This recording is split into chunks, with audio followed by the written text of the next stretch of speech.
since we said bye to the others in Nasha Town. Still no news about Rarer, though. Where could he have slunk off to? If only he was gone for good. But with all the trouble he stirred up before, there's no way we've seen the last of him. Hello! You must be the traveler in Paimon? Mr. Flynn's has been looking for you. Unfortunately, there's been a serious wild hunt attack over at the quarry. He thinks it's time to regroup and figure out a plan. The wild hunt? Oh, uh-oh. We better get over there, right away! Come on, let's go!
care for a dance.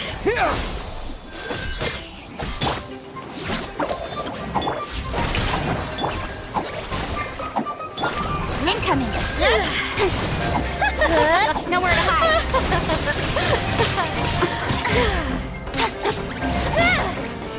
Don't blink.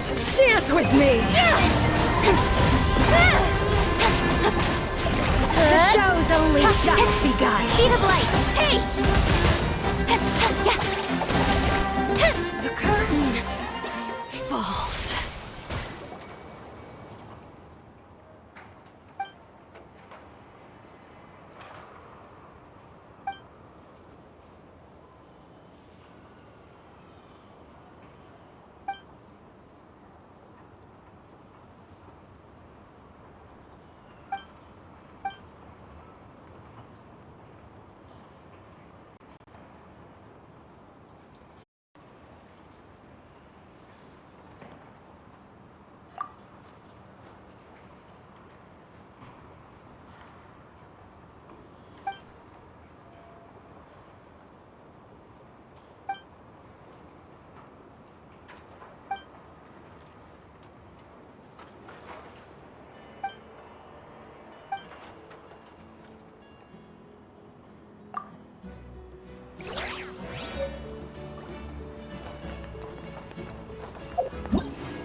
Stay put.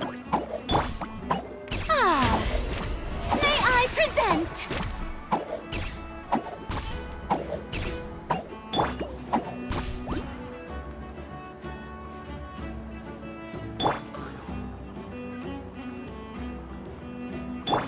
Yugway, you're up.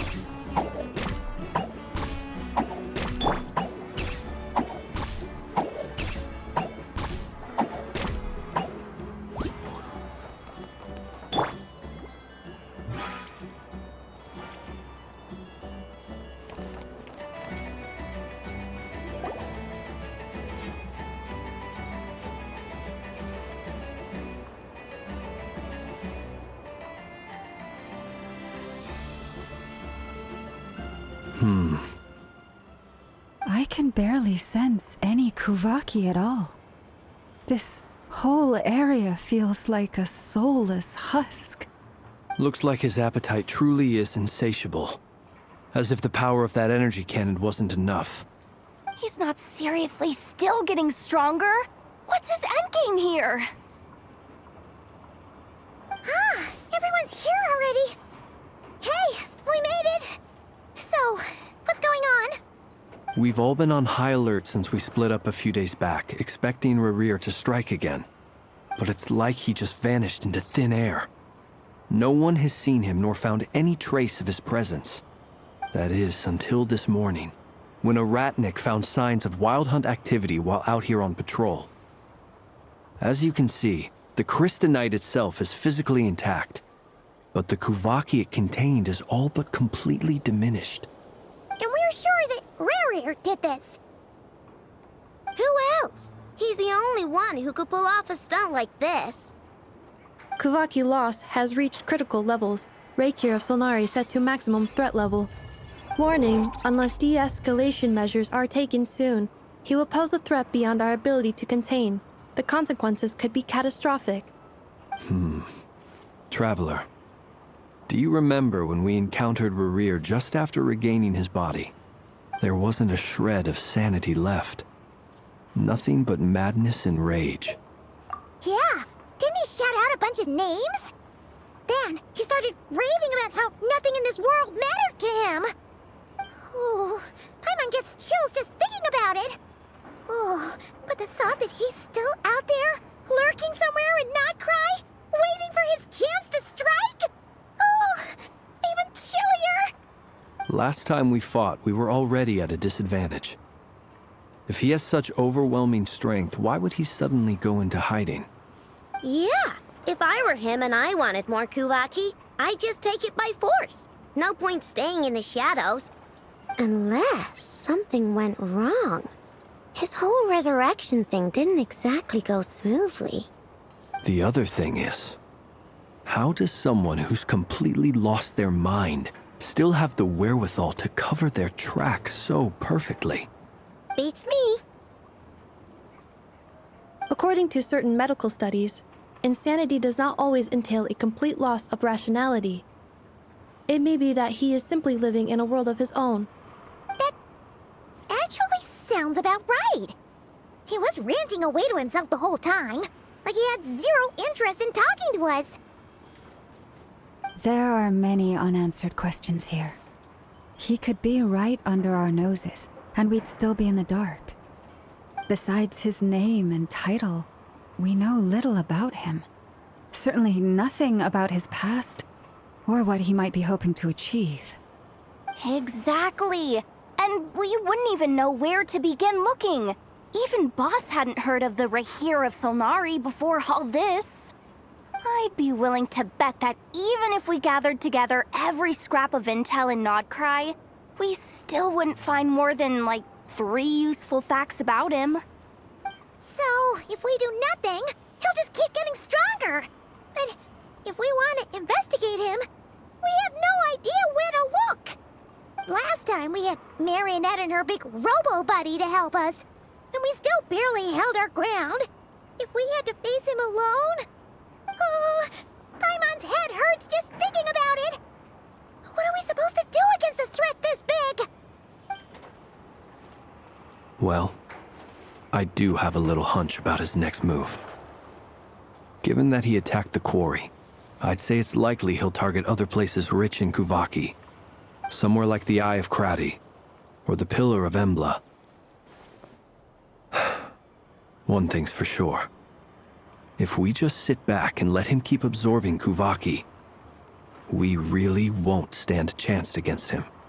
A perfectly reasonable hypothesis. However, it is worth noting that these 2 locations are quite far apart. To investigate them both, we'll need to split up. I agree, we should split up. Right now, Rarir's goal seems to be gathering Kuvaki, not fighting us directly. Once we're done, let's regroup on Hisi Island. Wait, why Hisi Island? If I recall correctly, your largest goddess statue was carved from Kuvaki-rich ore, was it not? That's right. Yes, it could well be a potential target of his. I should head back and start evacuating the pilgrims.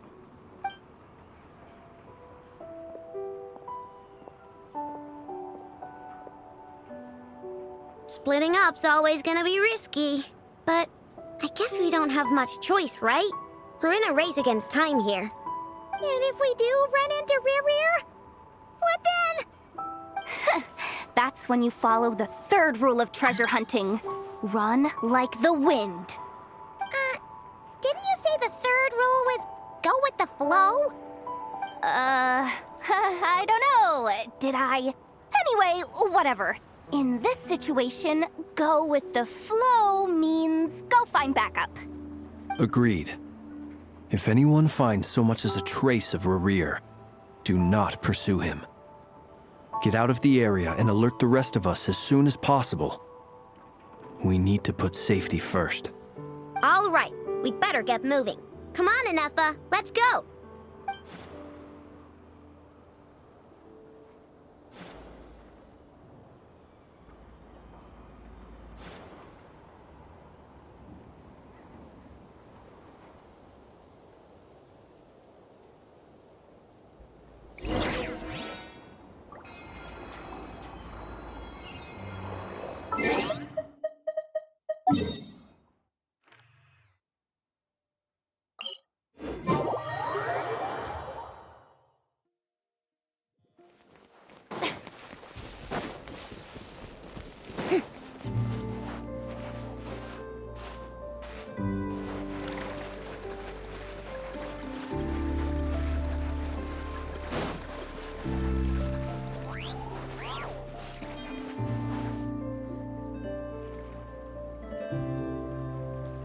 Any leads?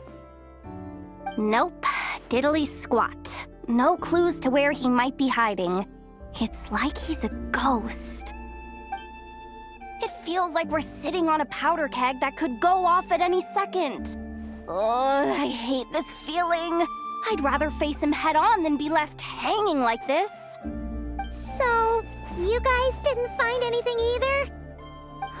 Not loving the word either. How about you, Flints? I questioned a few Ratniki and eventually narrowed my investigation down to one suspicious individual.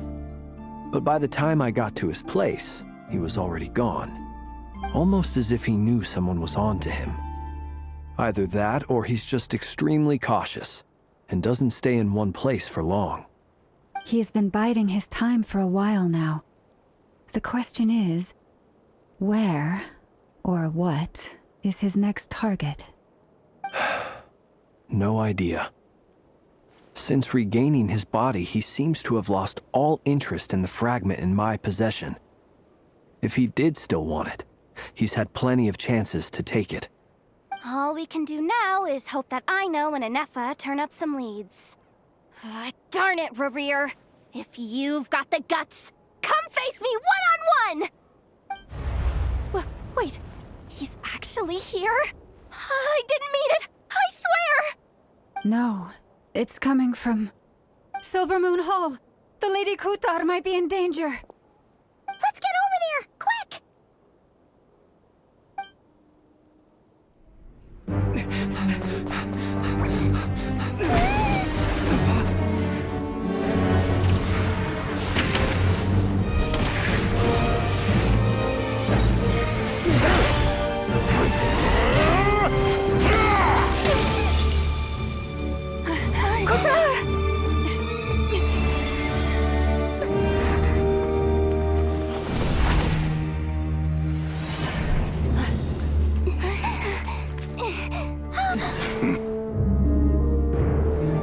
Why is he attacking the damsel elect? What's going on? No time for questions. Stop him!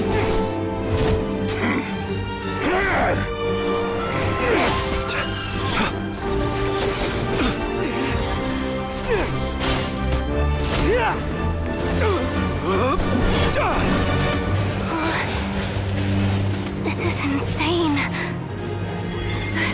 Yehuda, get Kutar out of here! On it.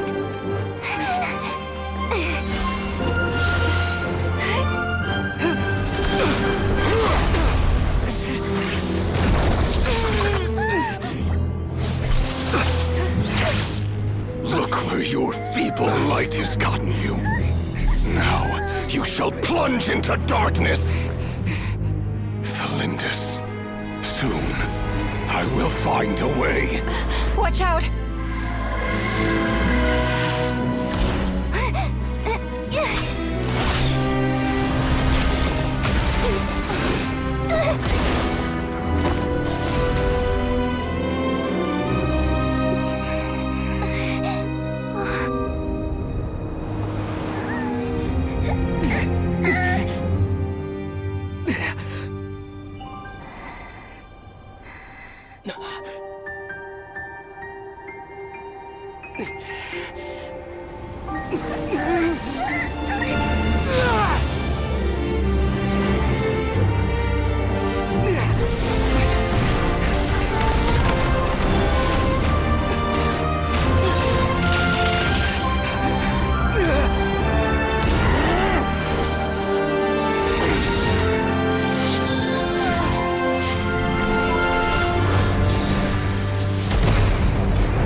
Barely made it out of there alive.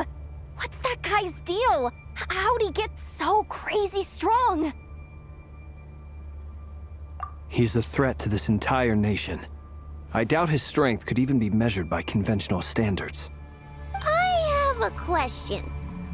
When me and Anefa showed up, we saw him chasing after this lady like he wanted her dead. What was that all about? We weren't there for the whole thing either. already duking it out by the time we arrived. Yeah, we didn't see how it all started.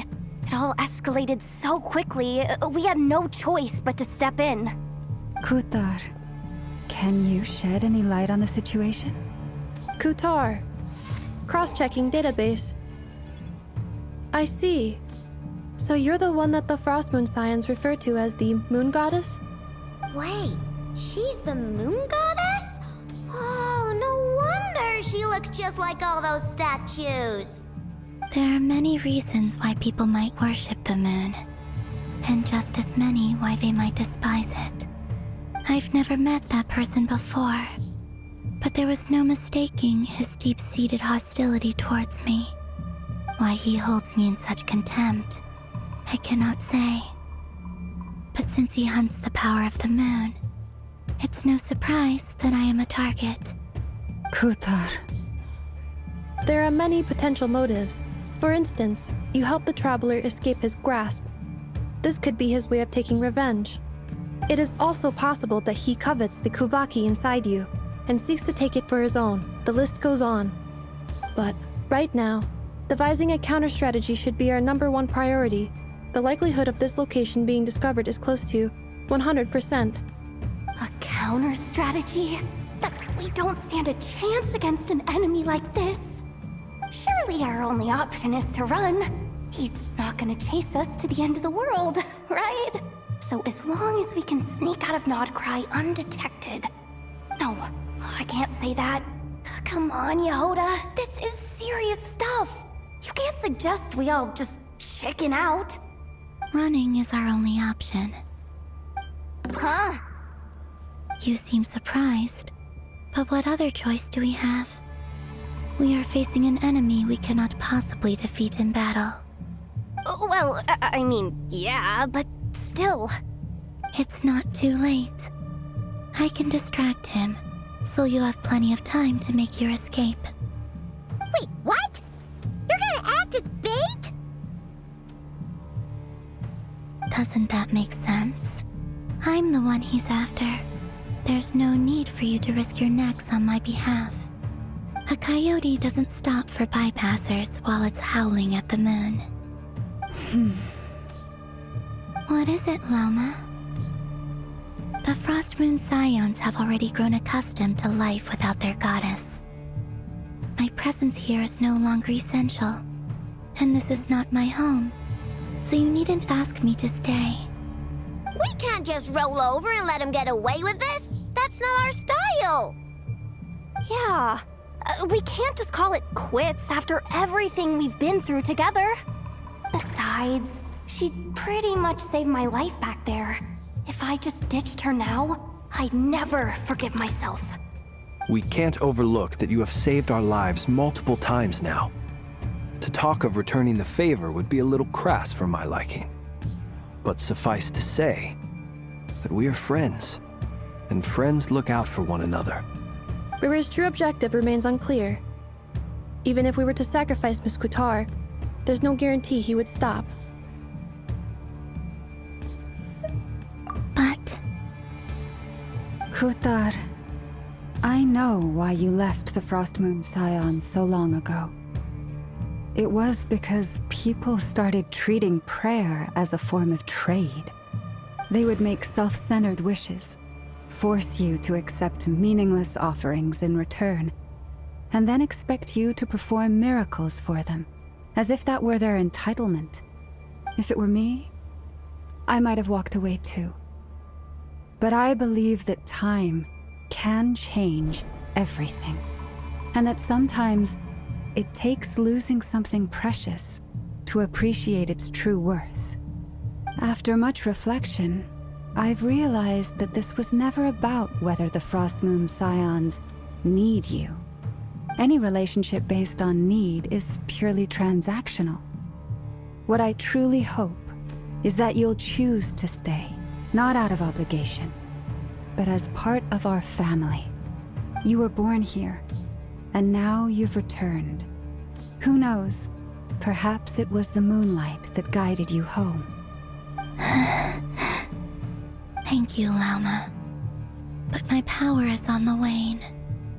I'm afraid I will be of little use to you now. Very well then. I'll do as you say. Both times you saved us, we were transported across great distances in an instant. Is that one of your powers as the Moon Goddess? It is, but I find it very draining. I barely managed to pull it off just now, and it will be some time before I'm strong enough to do so again. Rejected by the world, my power is dwindling. Like a lake, cut off from its source, slowly shrinking away. Now, it has almost run dry. What do you mean, rejected by the world? The 3 moons belonged to the ancient bygone era in which they came into being. From the moment I was born, the world itself has been steadily sapping away at my strength.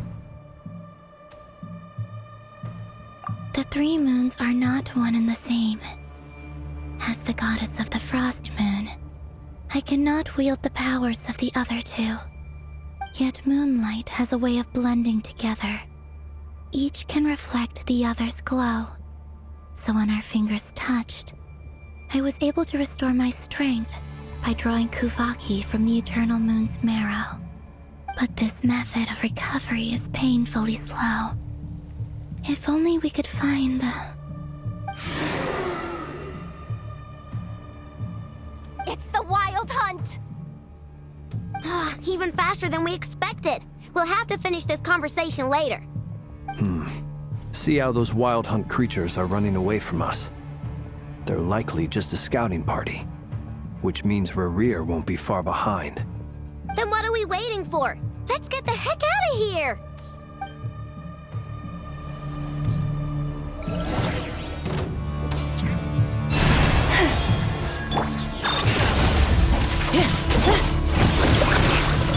Be silent.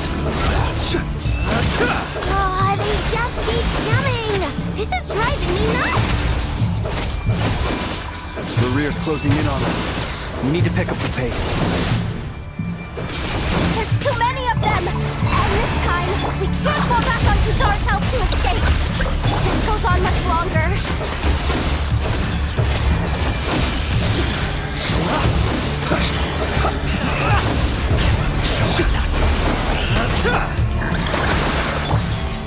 Core last insulation chamber deployed.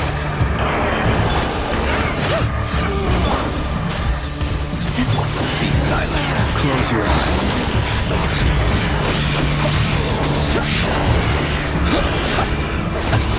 The long sleep beckons. By the frost moon of old. Observe.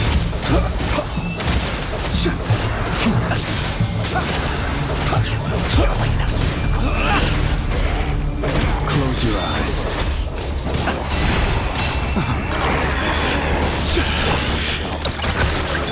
Cleanup sequence initiated. Preparing for dust up. Forest, protect us. Be silent. Observe.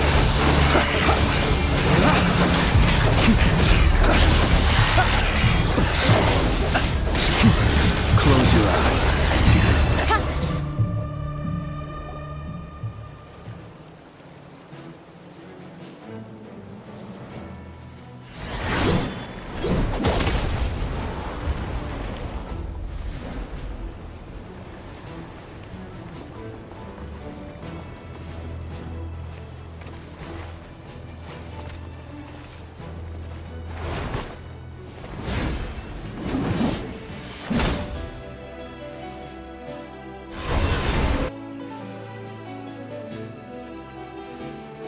What's the matter? Bit off more than you could chew?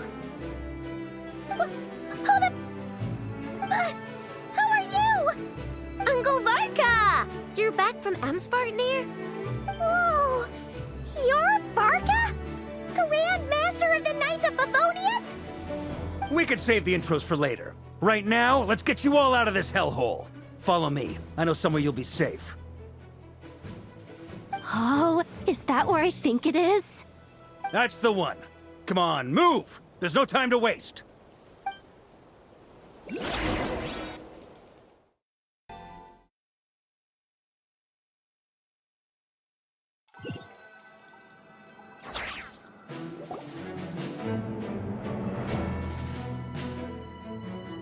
Wow! Where are we? This is so well hidden. Well, that goes without saying.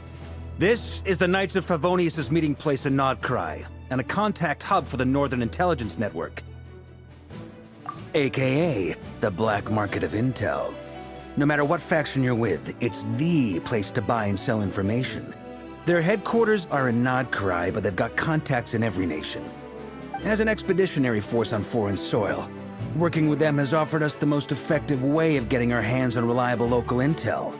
This is where we meet, so naturally, it's secure. Anyway, where were we? Folks from Nodcry should be pretty familiar with me by now, but I believe this is the first time we've met. Allow me to introduce myself. I am Varka, Knight of Boreas, and Grand Master of the Knights of Favonius. We've heard all about you. This meeting's been a long time coming. You look way younger than Paimon expected, but you definitely have that Grand Master vibe. Well, I'm no spring chicken. Just not showing my age yet. Definitely feeling some of that back pain today, though. Rushed back from Amsfartnir without a wink of sleep, only to get right into another fight with that freshly revived maniac. Another? You mean you fought him before? Yep. He wasn't nearly as strong back then, but he was still a formidable foe. I brought some of the knights along to give him a little surprise, but he saw us coming from a mile off. My squad took heavy injuries, and I barely made it out alive myself. We knew it might have been our last chance, so we staked everything on it. But still, it wasn't enough to stop him. I tried tracking him down afterwards, but he didn't leave a trace. Even in his unhinged mental state, he's as cautious as any trained operative. So, I decided to come find you. And as luck would have it, turned up to find you being ambushed by the Wild Hunt. The rest, you already know. Is that why he's been frantically absorbing Kuvaki these past few days? Because he sees you as a threat? Maybe I'm part of the equation, but even if I weren't, I'm sure he'd still be gathering power. He's clearly working up towards something. Note to self, Uncle Varka's strength rating officially upgraded. Guess it's my turn to ask questions now. So, what exactly has been happening in Nodcry? Why is the Wild Hunt returned in humanoid form? And why is it after you? That's a long story, but I'll try to make it quick.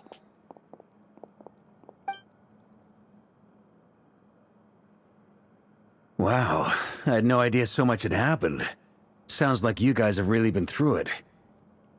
So, the Kutar is actually a Fatui Harbinger. And all this Wild Hunt activity in Nodcry is the work of the Raker of Solnari, one of the 5 sinners. That's a lot to take in. Need some time to wrap my head around it all. I'm truly sorry, Mr. Varka. You stood with us against the Wild Hunt, and did everything you could to stop it from escalating into a full-blown catastrophe. And then, the one time you're away, it all comes to a head and all your hard work gets undone. You've got nothing to apologize for, Miss Moonchanter. You can plan 100 steps ahead and still slip up. That's just life. No one knows what tomorrow holds. You can't predict which way the wind will blow next. And, to be perfectly honest, I can't say I'm surprised. For all the times we've defeated the Wild Hunt in the past, we've never been able to completely wipe it out. Turns out, we were just delaying the inevitable. But now that a new variable has come into play, fate may well take a different course. A new variable? You mean us? Who else? And in a strange way, I think his resurgence might not be an entirely bad thing. The Wild Hunt is like an unrelenting force of nature, but Rerir is an individual with an agenda. He's gotta have a weak spot somewhere. That said, while I know I was explaining everything just now, Some of the points that Mr. Flint's added caught my attention. You mean about our mystery ally? That's right. From what you've said, not only did they lead you straight to some key files, they also shielded Hisi Island from a lethal Kuvaki blast. I don't know who or what could pull something like that off. Heck, even Miss Columbina doesn't have a clue. I hadn't heard the story about those files. Would you mind repeating their titles for me? Wild Hunt Phenomena Log, a Nodcrian Ratnik's Field Journal, and Kuvaki Survey Log. Oh. No. Still doesn't ring a bell. Another dead end. Guess all we can do now is hope that our mystery ally keeps showing up when we most need them. Still, it's safest to assume they won't be intervening again. From here on out, we'll have to resolve this crisis by ourselves. Your intel also explains something else I've been wondering about. The reason I led my team to Amsfarnir was because we'd had reports about a possible source of the Wild Hunt showing up there. But once we looked into it, it turned out to be a red herring. I don't know who was behind it, but clearly, it served its purpose. I doubt it's by chance that he happened to make his comeback while my attention was diverted. And from everything you told me, it sounds like his scheming began well before his return. So maybe luring me away was all a part of his plan. But is it even possible that he orchestrated all of this by himself? The Moon Maiden and the Raker of Solnari, Nodcry of all places. The way everything is unfolding, it can't be a coincidence. So, what do we do now? Got any ideas? Right now, we've got at least 3 things to consider. Let's go through them one by one. First, we need to figure out how to take down Rerir. If we can't beat him in a straight-up fight, the rest won't even matter. To my knowledge, the bulk of Nodcry's fighting force is already gathered here. But even with everyone united, we're still no match for Rerir in his current state, let alone with his power still growing. What if there was a way to tap into a new power of our own? How so? Have you thought of something, Columbina? 3 moons once watched over this world. The Eternal Moon was the largest. The Frost Moon was the brightest. And the Iridescent Moon was the most mysterious. They say that back then, the 3 moon goddesses wielded immense power. Enough to shape the workings of the world itself. I now bear the Frost Moon's power, and the Eternal Moon's marrow resides within the Traveler. Hold on. Are you suggesting... The Iridescent Moon, the last piece in the puzzle. That's right. If we can find the Iridescent Moon's marrow, I will be able to regain my strength much more quickly. The 3 moons are said to stir the tides and illuminate all things. Perhaps they hold further secrets beyond our understanding. According to my analysis, the solution is feasible. However, it is subject to one major condition. How do we locate the Iridescent Moon's marrow? I know a way, but... we will need to visit the Fatui's Experimental Design Bureau. The Experimental Design Bureau? Are you saying we need to involve Marionette? Yes. I must speak with Sandrone. It's a long way from here to the Experimental Design Bureau. There's a high chance you'll be spotted. You shouldn't go alone. Then that's settled. Next up, our second priority. Somehow, we need to figure out Rerir's end goal. As you saw for yourselves, when he was still in his Wild Hunt form, everything he did was for the sake of recovering his body and resurrecting himself. His first act since then, after laying low for a while, was to try and assassinate this young lady. People's obsessions often reveal their greatest vulnerabilities. There must be a reason why he despises the moon so deeply. Perhaps it sheds some light on his title, the Raker of Solnari. The Wild Hunt has plagued Nodcry for centuries now. If we want to stop it for good, we have to get to the root cause of what's driving it. It's true. We still know very little about him. If Kuthar hadn't given us that lead, we wouldn't even know his name. But where would we even start? I doubt even the Intel Queen of Nokrai has a clue, and she has info coming out of her ears. Oh? That's a rather hasty conclusion for someone who's so painstakingly meticulous when it comes to dealing with machines. Ah, she heard me.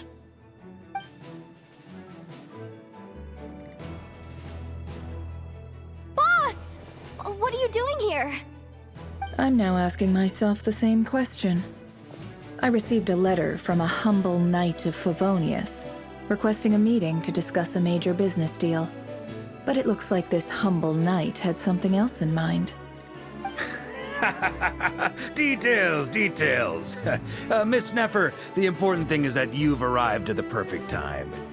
Since his failed ambush, I've been racking my brains trying to come up with a plan to fight Rarier. Given the severity of the situation, I think it's fair to say that our only chance lies in uniting as one.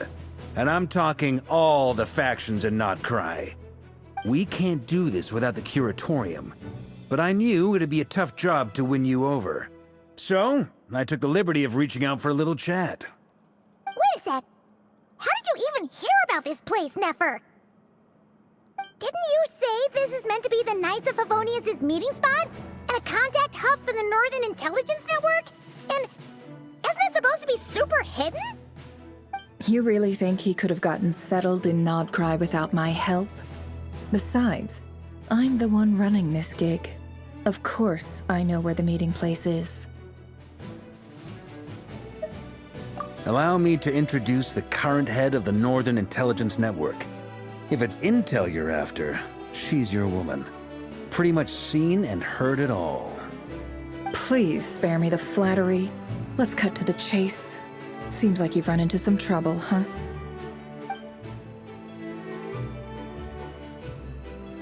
Well, this certainly qualifies as an unforeseen crisis. On behalf of the Curatorium of Secrets, I wish you all the best of luck. So you're just going to sit this one out? Why should I get involved? What could possibly be in it for me? What if we told you we can't do this without you? Oh? Then I'd say, you'd better make it worth my while. I don't work for free. I can't put a price on something like this. It's just not in my nature. But then again, you and I have always been polar opposites in this regard. So I can't exactly say I didn't see this coming. If you insist on compensation, I will pay you. Consider this a formal commission. Sound fair? You just don't give up, do you? Too bad. I know you well enough to know you can't afford my prices. The riskier the job, the more it'll cost. And a Moonchanter's stipend isn't exactly generous. Unless you're planning to start passing the donation box around among the faithful. Boss, just a thought. If they come up short, maybe you can take the difference out of my next few paychecks. Things got really dangerous during the fight with Rarier. If this girl hadn't saved me, I'd be ley line fodder by now. I'd be gone for good, boss. If there's any way we can make this work, I'd really like to help her. Please? I'm begging you. This is why I'm always telling you never accept favors. They are the hardest debts to repay. You have to be careful who you get involved with, or you invite all kinds of misfortune. Very well, Yehoda, I will help. But just this once. Don't count on this happening again.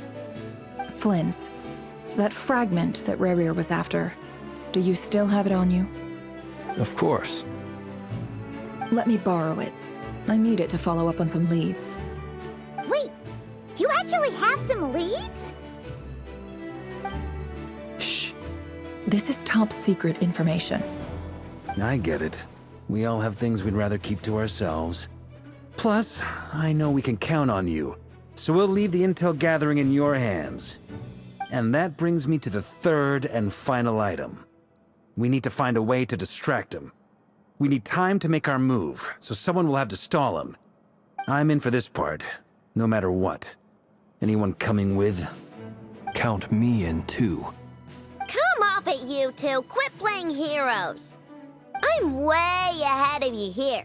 Inepha did a scan of the Moon Goddess's Kuvaki signature, and we're gonna use it to make some decoys over at the Krumkake craft shop. Anyone who's in, follow me. Once they're ready, we'll deploy the decoys across Nogcry. So as long as the rest of you keep moving, he won't catch on to your scent and won't be able to track you down. I like it. Genius idea. No biggie. All right then, we'll split into 3 teams. Once your team has finished their mission, return here and wait for the others. Dismissed!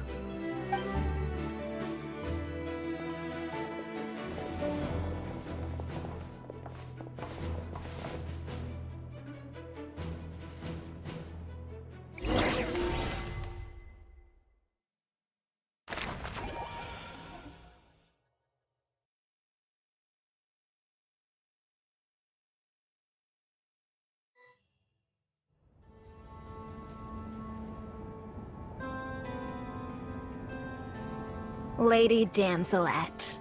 Wait, and you two? What are you doing at the Kuvaki Experimental Design Bureau? We've been doing our best to mind our own business lately. But if you're just gonna waltz up here like this, you're seriously pressing your luck. Don't blame us for doing what we have to. Huh! You really think that's gonna scare us off? We're not looking for any trouble. I just want to see Zandrone. Do I need to remind you that you're still a wanted fugitive for deserting us? Out of consideration for our former ties and the crisis we're all up against, we'll let you leave in one piece. But don't even think about trying to get inside. Let them in. But... Are you going to make me repeat that? no, my lady. Zandrone seems to be in a good mood. Must be maintenance day.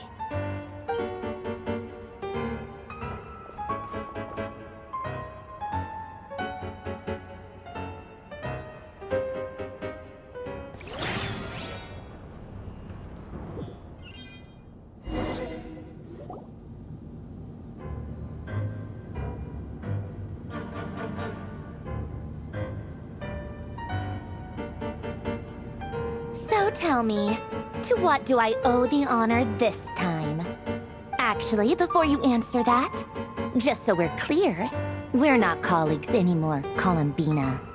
I don't owe you anything. I promise it's nothing big. It seems like you've gotten the wrong idea here. The only reason I let you in was because I was bored. It seemed like a way to kill some time and satisfy my own curiosity. Whatever miscalculations I may or may not have made in the past, I haven't lost the plot enough to even consider sticking my neck out for your sakes. I'd like to speak with Arlecchino. What? Huh? You mean the knave? I'd like to speak with Arlecchino. Is she in Nodcry? No, she's not.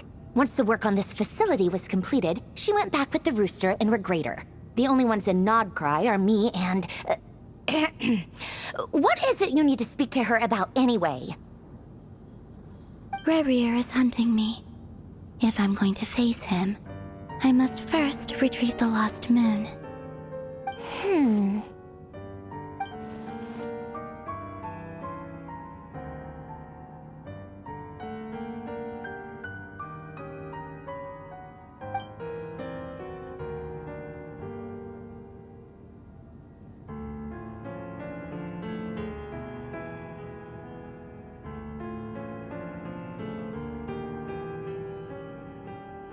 Is that a no, then?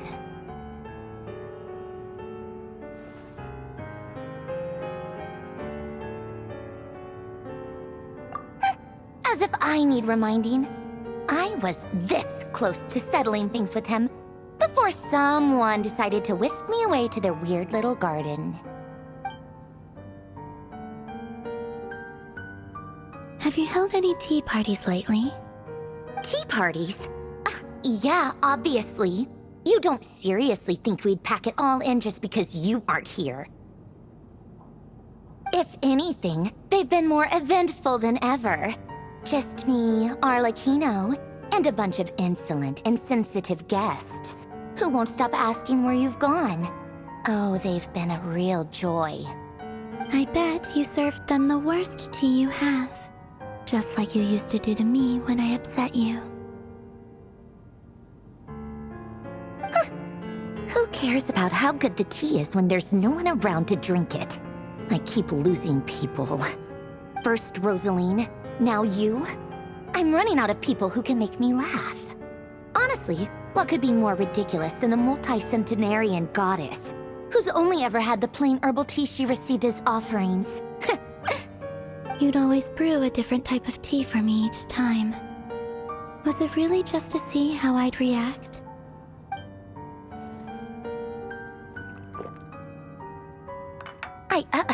Well, duh. Why else? Watching you squirm was practically my only form of entertainment.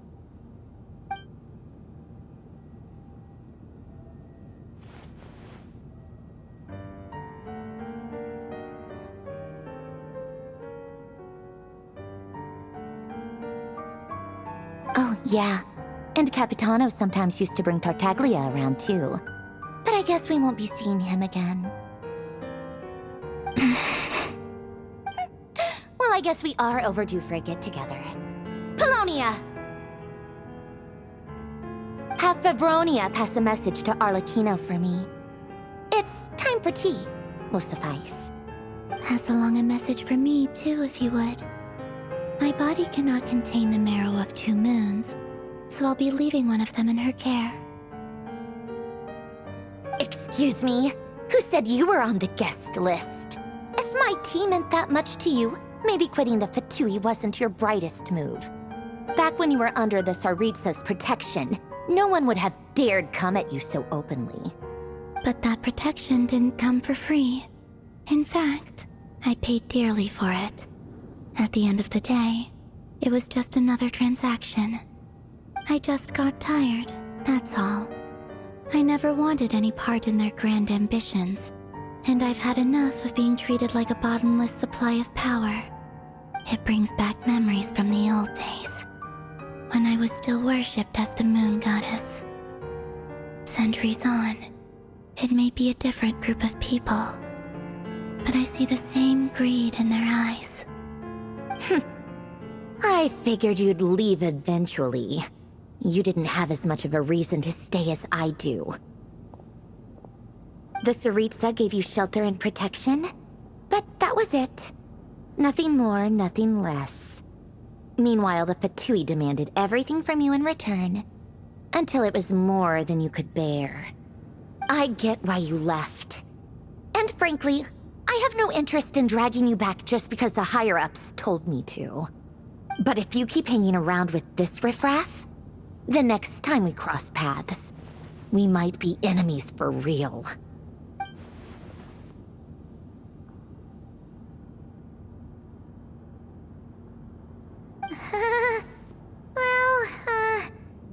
Guess that's our cue to leave?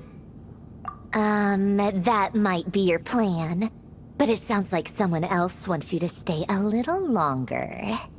Huh? What do you mean? Listen.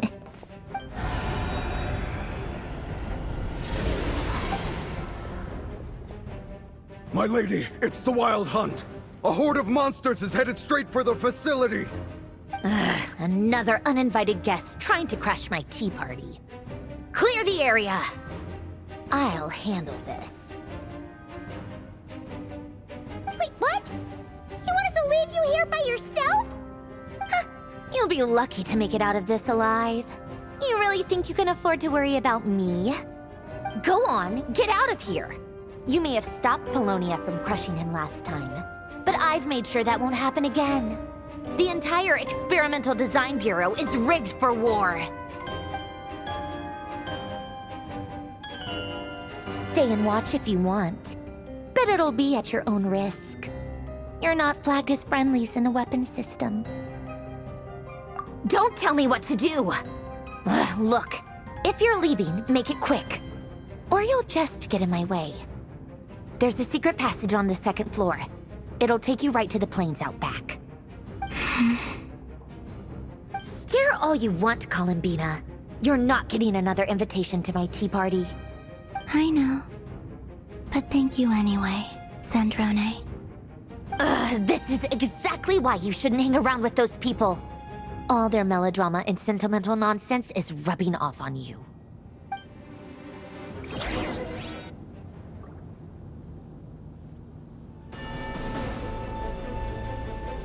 Come on then, Mr. Ray here. Let's pick up where we left off. It's your Wild Hunt monstrosities versus my beautiful creations. Let's see who comes out on top.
Apollonia, get him!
I've upgraded Apollonia again since our last encounter, and uploaded every last scrap of your data.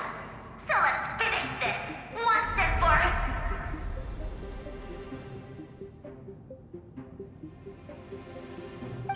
She's not here. Where did she go? Hey! Over here, you big... Cursed moon. Go. Keep searching. She cannot have gotten far.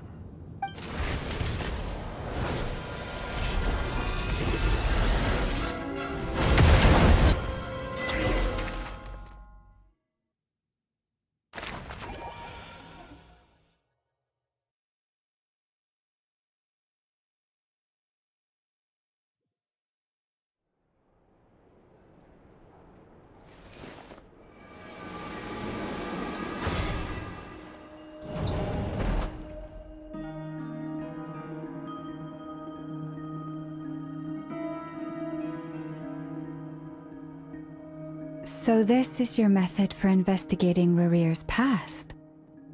It almost looks like some kind of ceremony. Good deduction. But it's quite a different affair from what you're used to with the Frost Moon Scions. Whoa! First time I've ever been in here. Boss always said it was off limits, so I pictured some kind of creepy dungeon. But it's actually kinda nice. Oh, I guess this must be Sumero decor? That's where Boss is from. And that nice shopkeeper who sold me my treasure compass. I'm not sure exactly what you've got planned, but it looks like you're all set. When do we begin? Whenever we wish. But for some reason, I've got a feeling this isn't going to end well. I've never faced Rarir myself, but from what you've told me, his power is beyond anything I could imagine. I, on the other hand, am just an ordinary businesswoman. Our paths should never have crossed, yet here I am, forced to make an enemy of him. If you ask me, you're about as far from ordinary as it gets. So what are you saying? You're getting cold feet? Once I take a job, there's no backing out. Still, I have to ask myself if the power I'm relying on will even work on an opponent of this caliber. And also how to make sure I come out of this alive if things spiral out of control. Death is the one thing we can take for granted. It is the great equalizer, however fortunate or unfortunate we may otherwise be. So it's important to consider how to spend what lifespan we have left. Come on, boss. Lighten up. Quit talking about death. It's bad luck. For once, I agree with you. When you're up against a foe like Rarir, there's no such thing as being too prepared. Is there anything I can do to help? That won't be necessary. I've already made up my mind. time to cash in a precious favor I've been saving for a rainy day. Yehoda, I need you to find someone for me. The sooner the better. Find who? That shady merchant who sold you an overpriced treasure compass the other day. Come on, boss. You're pulling my leg again. In what way is she shady? She showed up when I was completely lost and sold me a neat little gadget that was exactly what I needed. Trust me, she's a good person. Anyway, I know who you're talking about. Don't go anywhere. I'll be right back.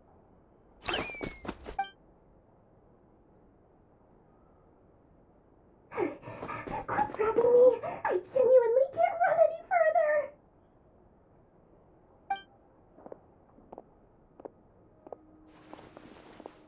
Hey, aren't you? What is it? What's the big rush? You dragged me out of a dream where I was literally swimming in Mora. I'm charging double my usual attendance fee. See, look how easygoing she is. After that rude awakening, she could have completely snapped at us. But instead, she kept it together and just asked for an extra fee. Dori Sangama Bay? I never would have pictured you two doing business together. If you want to make it big and not cry, it's all about connections. Lady Nefer just so happens to have a lot of intel that interests me. And she also did me a big favor in the past. It was back when I first arrived in Not Cry. My trusty assistant, the genie in my lamp, had an adverse reaction to the Kuvaki and fainted.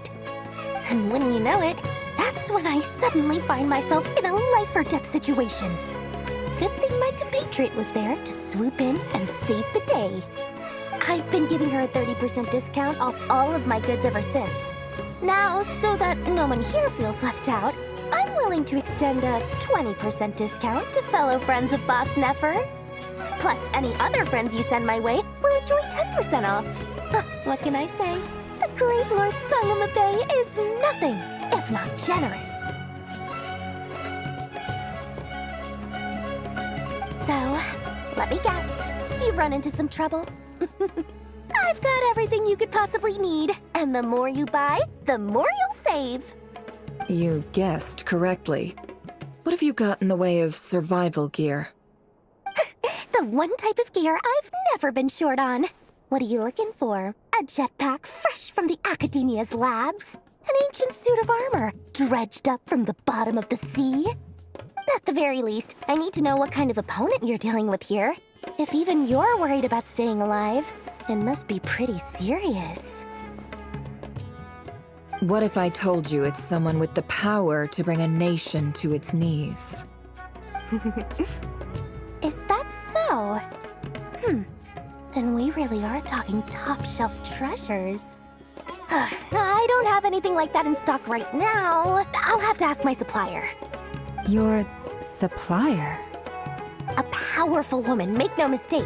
I can't reveal her identity, but luckily for you, I hear she's planning to visit Not Cry in the near future. If you're willing to wait, I can ask her when she's here. Can't say exactly how long that'll be, though. Then, let me put it another way. What would you do if you encountered an enemy like that? Roll over and serve yourself up on a silver platter? Of course not! I have a handy little trinket from one of my generous suppliers, which... Hold on. What exactly are you getting at? No, no! This is for my personal use only! Let's just say I'm borrowing it, all right? Just for insurance purposes. You'll get it back later. Favors are the worst kind of debt to owe, and now you've got a chance to repay one. A win-win situation, don't you think? Fine. You can borrow it for 5 days. No, make that 3. And for every extra hour after that, I'm charging you 1,000,000 mora. Deal? Deal.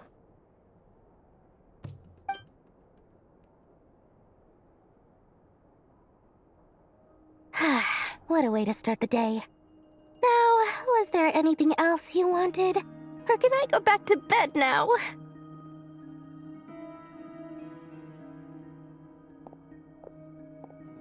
That will be all.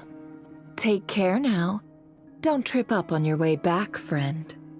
See you later! You're my favorite shopkeeper.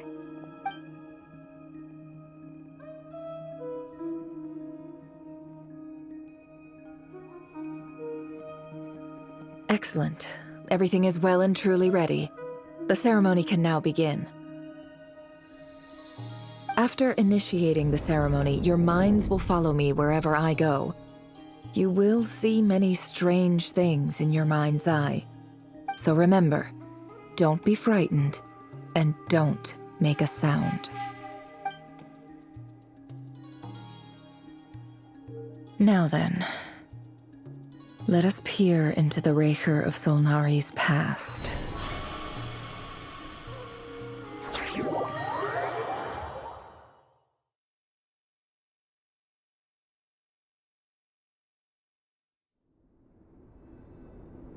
I made it.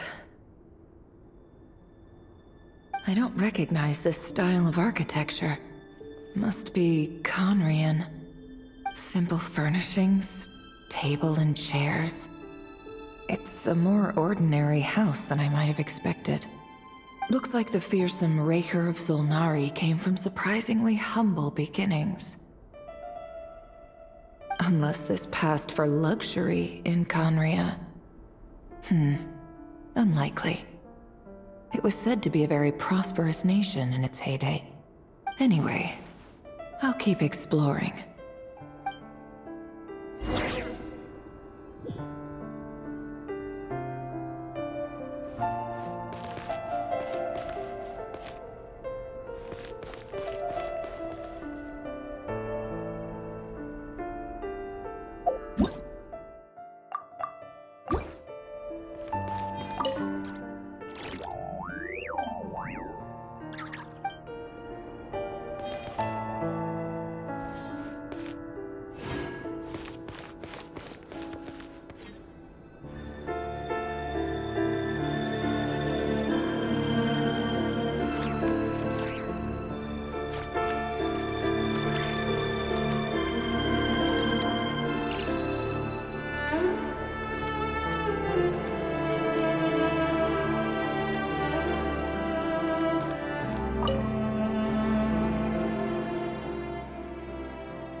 Hi, Rivier. Since you're working extra hours tonight, I thought I'd keep myself busy by checking out that new kebab shop. I've heard good things about their menu. I'll test it out, and if it's as good as everyone's saying, let's go back together sometime. P.S. New stash from the Universitas Magistrorum. I brought some goodies home. A few teacups and a pin rack. Hope you like them. They didn't sign their name, but they must have been close. Sounds like they were living together.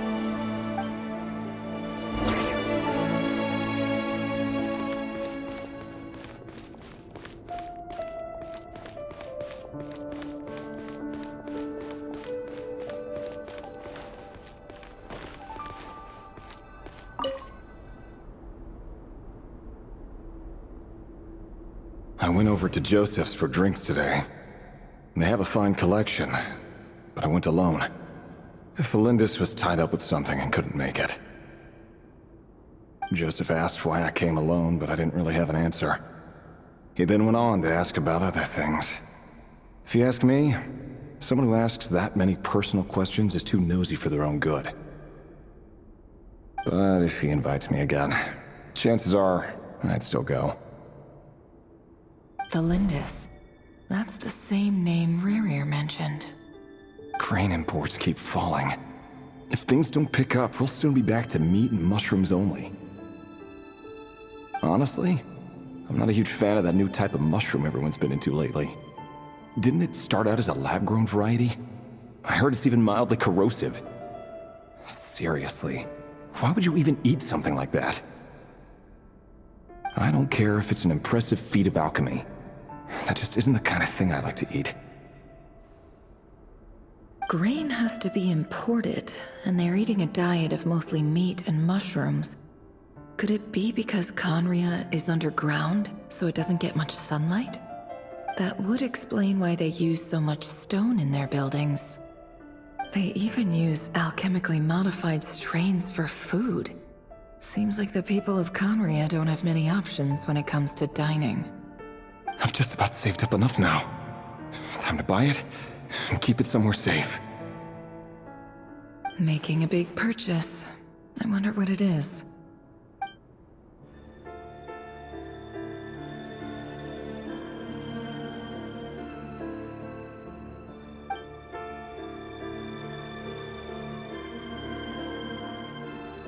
He really is a professional. No wonder he's so good at covering his tracks. Despite what he's become, it seems like he's retained certain habits, at least in this regard.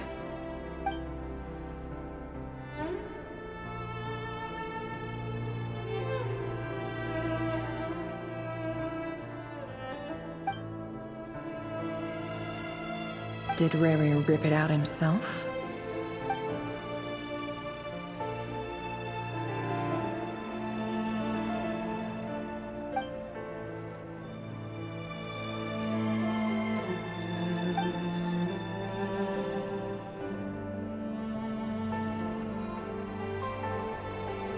Before I met you, I was convinced that my heart was nothing more than a stagnant pool.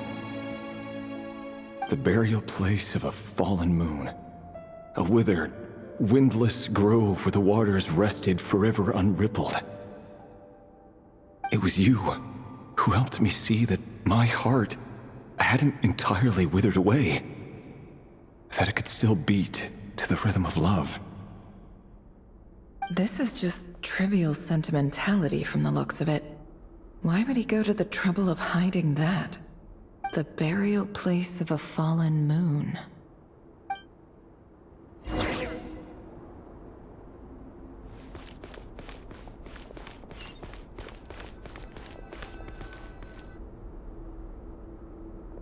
Revere, over here.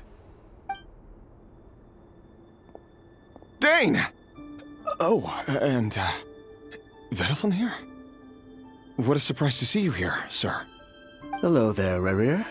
You need not address me so formally outside of court. He doesn't get that much free time, so I invited him over for a drink. Even the court prophet deserves a break every now and then, right? Well, I'm flattered. So, what are we discussing today? Hey, don't look at me. As far as I see it, we don't need an excuse to have a few drinks. Come on, don't give us that. Didn't you say you were about to pop the big question? How's that coming along? Who'd have thought the great Twilight Sword was an even greater gossip? I just didn't expect you to be the first one to settle down and get married, that's all. Yeah. If you told me that a few years ago, I wouldn't have believed you either. So, are you planning to come clean about your job then? I'm guessing you still haven't told her. Sure, I'll have to tell her at some point. But I'll need to pick the right time and place. To be honest, I have no idea how she'll take it. Come on, stop being such a pessimist. For all you know, she could be thrilled. I bet she'll be much more impressed by your actual job than the one she thinks you're doing now. A member of the King's Guard. Quite the cover story. Does the king himself even know? Of course he does. Anyway, enough about me. How have you been? Me? Same old, nothing much to... Huh? What's up, Ved? It's nothing. Vedalfin, Dainslift's elder brother. Renowned throughout the court of Conria as the Visionary, and said to possess a wisdom far beyond the reach of any ordinary man. And yet, despite the gulf between us, he seems to have something to say about me. Does he even know me? Does he see me as a friend of his brother, or just another of the Vinster King's blades? Why did he react so strongly? Was it really to do with what we were talking about? Brown, curly hair and brooding blue eyes. So this is what Rare looked like back in the day. Perfectly normal. No different from anyone else. As frightening as this monster is in the present, there's something even more unsettling about seeing the human he used to be.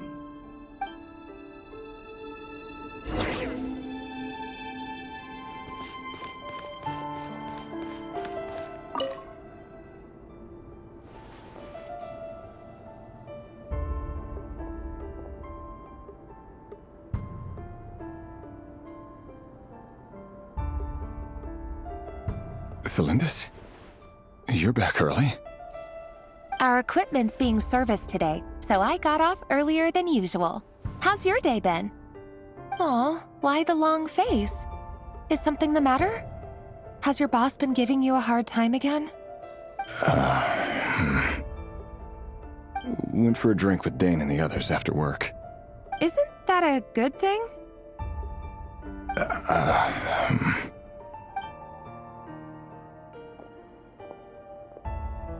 Vedifilnir showed up today, too. You know, Daneslif's older brother. Ah, Mr. Vedifilnir. Yes, I've heard of him. They say that everything he says ends up coming true. He overheard Daneslif mention that I'd recently proposed, and seemed to have an issue with it. But when I asked what it was, he kept it to himself. So, you're worried? You could be such a child sometimes, Revier. We're nobodies. Why would the Visionary be concerned about us? I'm sure someone in his position has much bigger fish to fry. Maybe you're right. You worry too much, Revier. We've been together for ages now, and everything's been going so well, has it not? You've even proposed to me. So, you do remember. Tell me then. What's your answer? Like I said, I need some time to decide. You can't just rush into things like this. We may be nobodies in the grand scheme of things, but if we want things to work out, we've still got to plan ahead. All right. Take your time. Just don't keep me waiting forever. Nobodies. Sounds about right. In the eyes of people like Vedifilnir and Daneslif, what do we matter? Can someone whose gaze is so fixed on a far-flung future even see the present clearly? Besides, the dynasty's fate rests with the king and his inner circle. Whatever I do, it won't make much difference. Meanwhile, every idea they come up with and every decision they make, it affects everything. These days, the king is lost in his research, and the purge of the Crimson Moon bloodline grows ever more intense. The opposition tried to speak out, but nothing came of it. And I'm under no illusions as to why. Because we eliminated them and got rid of their bodies. A man can have 1,000 reasons to carry a sword, but there are few good excuses to use it. Yet the king has never even considered a gentler approach, and he never will. What becomes of someone who kills on another's behalf? Can he ever find true peace?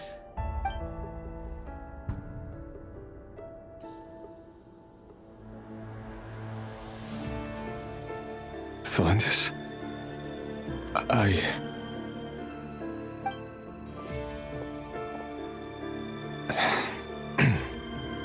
It's nothing. You were right. Fate has never smiled upon nobodies like us. But by the same token, it's unlikely to bear a grudge against us either. There's no reason we can't keep living happily together, cherishing the simple joys of each day as they come. See? You just need to stay positive, Revier. I can feel your warmth, your breath. You're right there, right by my side. Just seeing you makes me happy in a way I can't explain, and that's something that no one could ever take away from me. So smile, my love. Let go of that frown. You're right, Felindis. I've just been overthinking things. That's better. Getting caught up about things like this will only ruin our evening. Speaking of which, all set for the ball tonight? I need to go get ready. You go ahead. I just have a few things to take care of, then I'll come join you. Even busier than the big shots, huh? Fine, I'll go get started. But don't be late. If you keep me waiting too long, I won't be a happy bunny. Relax. I'll be there. Seriously, though, you drive a hard bargain. You're really gonna leave my proposal hanging and still expect me to take you to the ball? Well, that goes without saying. I already told everyone I'd be coming with a dance partner. Besides, they're two completely different things. Let's take it one thing at a time, all right? All right. White outfit it is. It seems like Rerir was deliberately hiding his ties to the intelligence services by giving the impression that he was just an ordinary member of the Venster King's Guard. He clearly doesn't want his would-be fiancée to know about his other life. Then again, that's hardly surprising. People in the intelligence trade rarely do. Who'd have thought we were in the same line of work? Let's dig a little deeper.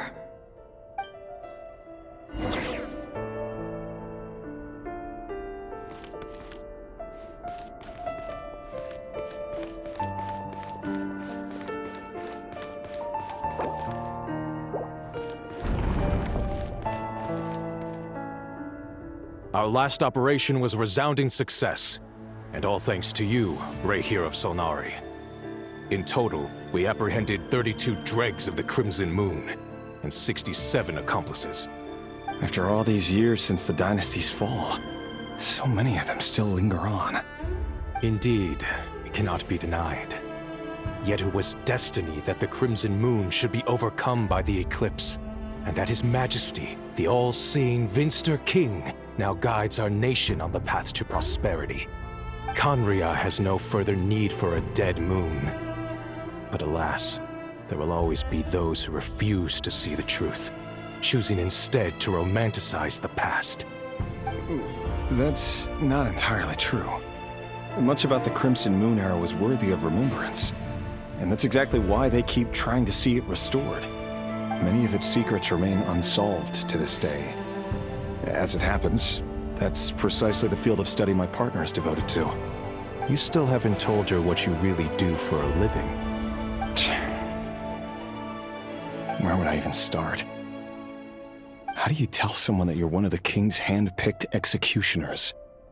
That your hands are steeped in blood? You didn't choose this life, any more than I did. Orphans like us don't get a say. But I'll sure as heck be the one to pay for it. Speaking of which, we need to be more rigorous in the way we identify direct descendants of the Crimson Moon. Someone, it seems, has strong opinions about my future plans. Most likely my marriage in particular.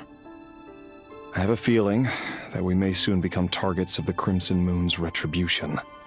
Your concerns are not unfounded.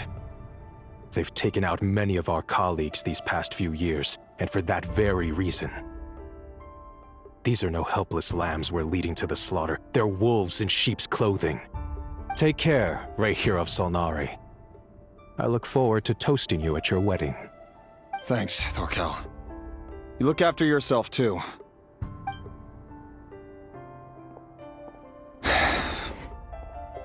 Thelindis, I never wanted to keep this from you. You're the last person I would ever want to lie to. But that's exactly why I can't tell you everything. There are things you shouldn't know. Things you cannot know. The moonlit dynasties are a thing of the past. Yet even now, with the sun shining high in the sky, there are those who would call forth a dead moon's ghost. Could that be why Vedalfnir held back? Or was it because of some court secret he's not at liberty to share? I have to get a clear answer from him. No matter what happens, I will protect Thelindis. Rerir seems to be very concerned by Vedalfnir's reaction. Vedalfnir and Dainsleif, the Visionary and Twilight Sword. So that's what they were really like. I've investigated this whole area now. There doesn't seem to be any other memories here. Should I try somewhere else? Wait a second. What's this black smoke?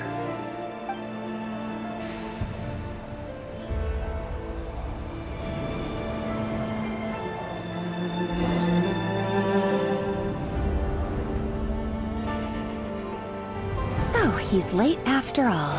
Just you wait, Rarier. You're in for it. Big time. Are you waiting for someone, ma'am? Could I tempt you into buying some flowers? Oh, sure. Pick me out a pretty bunch if you would. Thank you.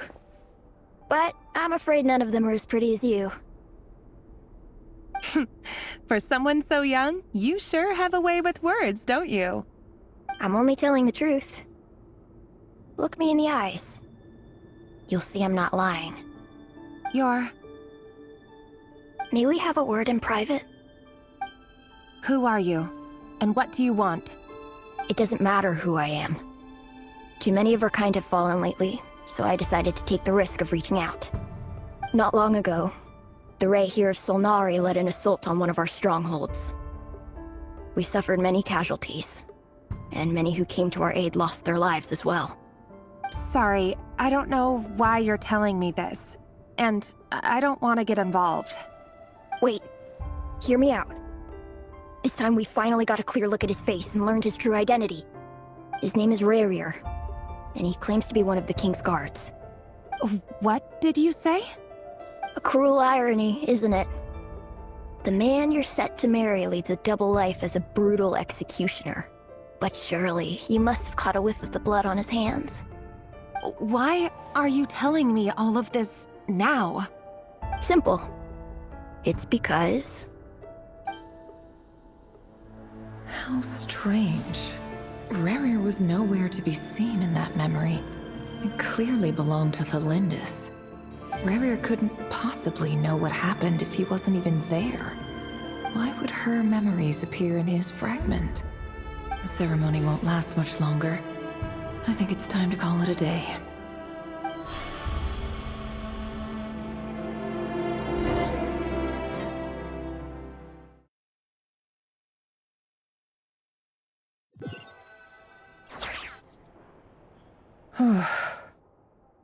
So that was your doing? Did you just pull us inside Rarier's fragment to spy directly on his memories? Any more questions, and I'll have to start charging. I had no idea you could do that, boss! Seriously, that was amazing! We're not worthy. We're not worthy! I gotta admit, though, I'm itching to see what happens next. Feels like we barely scratched the surface. I'm just as curious as you are, but the ceremony only allows for limited time inside. That's all we can see for now. Luckily, we managed to learn quite a lot. So far, so good. I just hope the others are doing okay too. Especially the group with the Traveler. Their mission is a risky one. Let's hope it's all going smoothly. If you're worried about them, go see how they're doing. If I know Boss, she's gonna need some time to write up all the details and make sure it's all coherent. I'll stay behind to lend a hand, but feel free to head back and meet up with the others.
That's everything. On to the next.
Weight it down.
Scatter!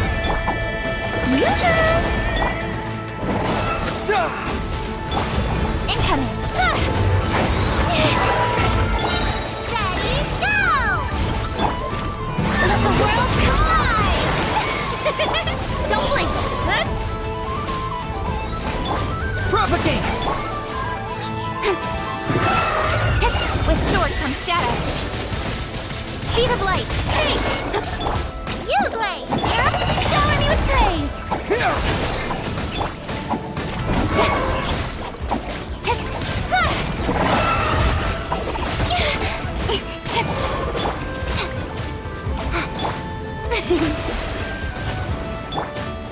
Propagate! Don't blink! Hey! Cut to the chase!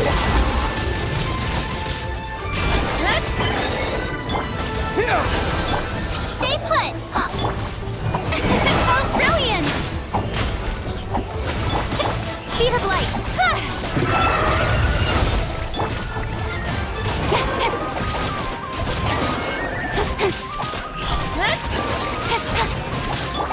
Scatter! Don't blink!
That's everything.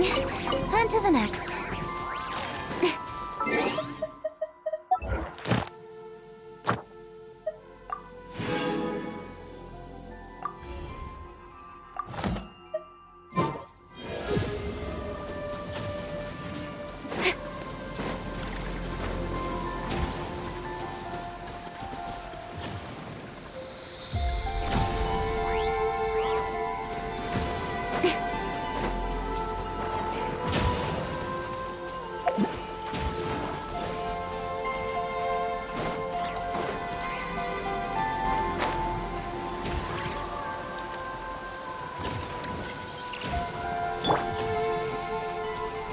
Don't be scared!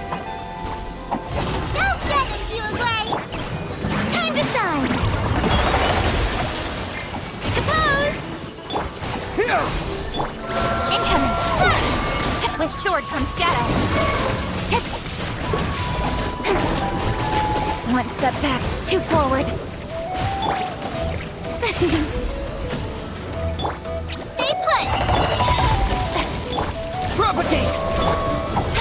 Don't blink! Hey!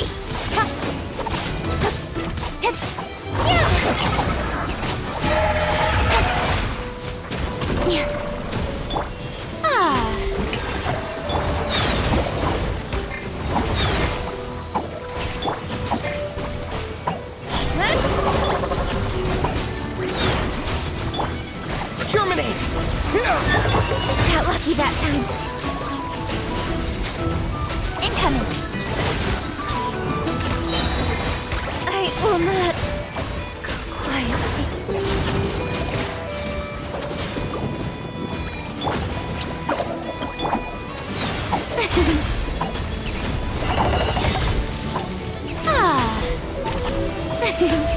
May I present?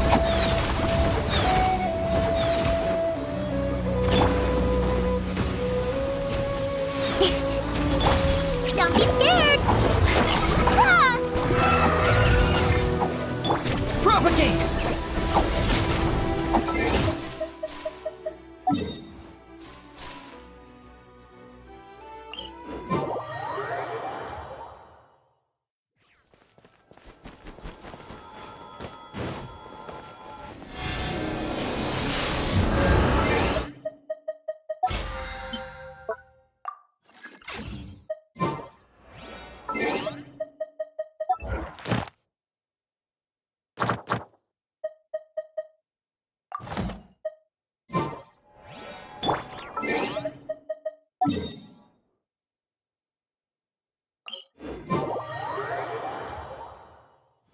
a downpour.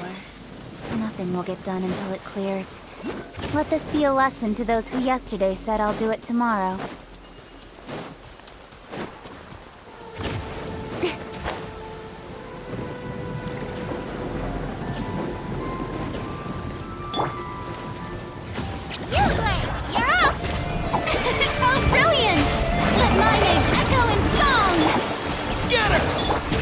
Speed of light! Hey!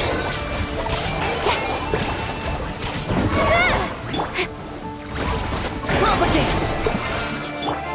Incoming! Don't be scared! Ready, go!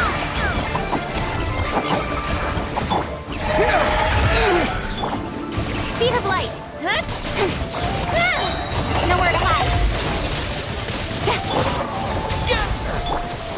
Shower me with blade! Incoming! Hey!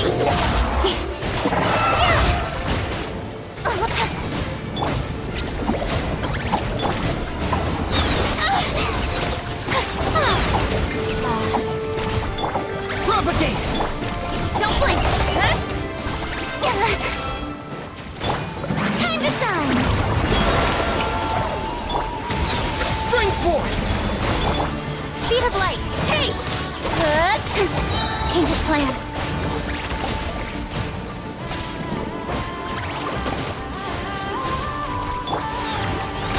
I still couldn't do it.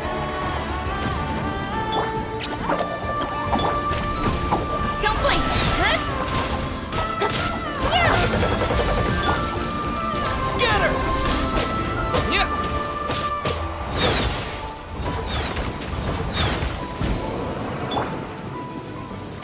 Speed of light! Hey!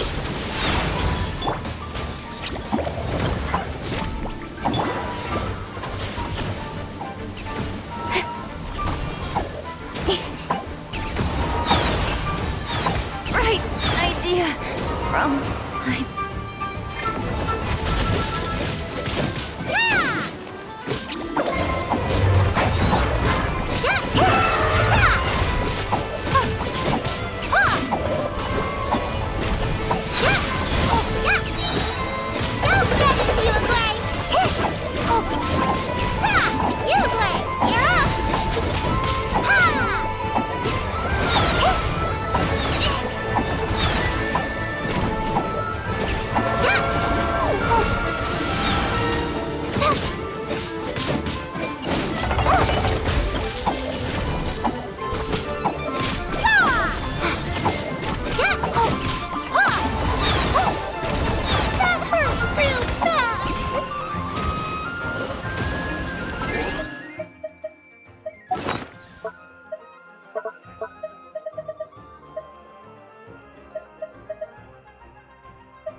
Cut to the chase. Incoming.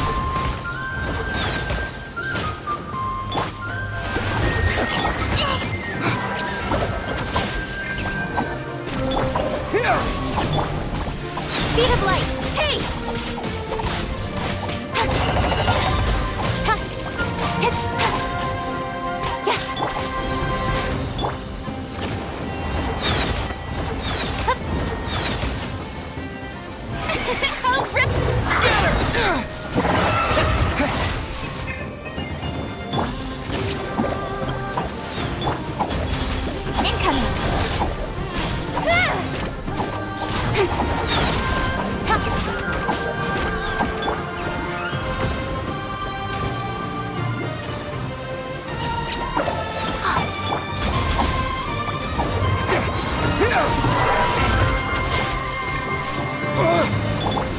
The show begins! Don't blink!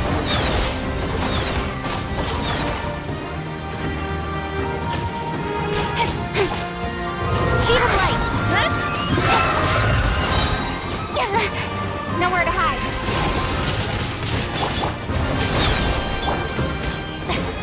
Don't be scared!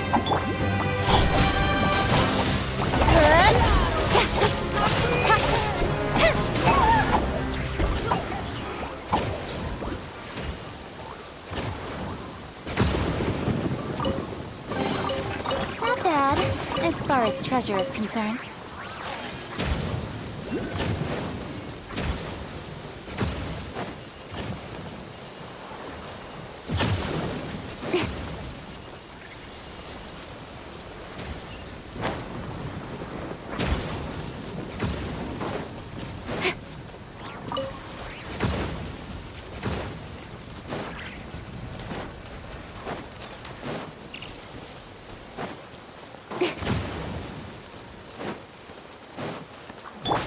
Stay put!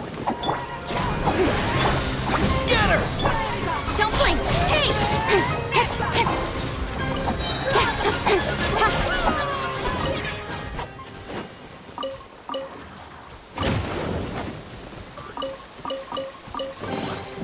You give, you receive.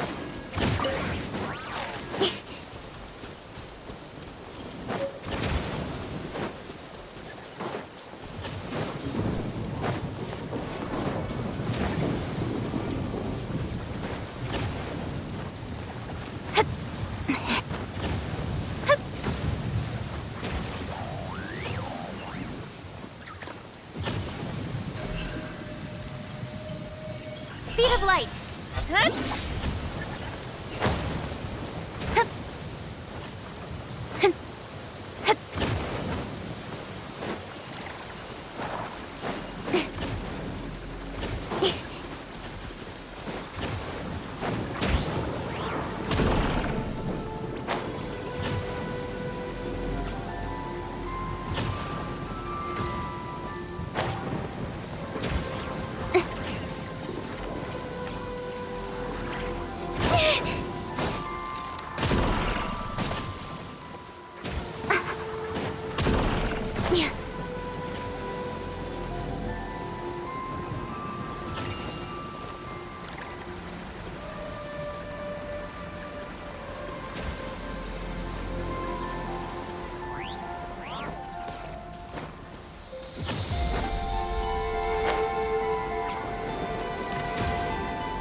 You're up!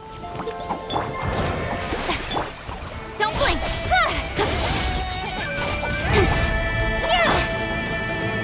Ready, go! Hey! With sword comes shadow.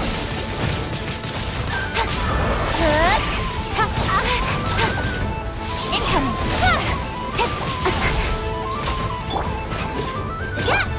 Let my name echo in song! May I present? Don't be scared!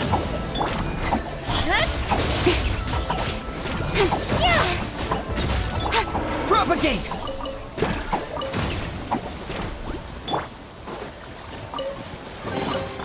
Not bad, as far as treasure is concerned.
bad, as far as treasure is concerned.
As far as treasure is concerned.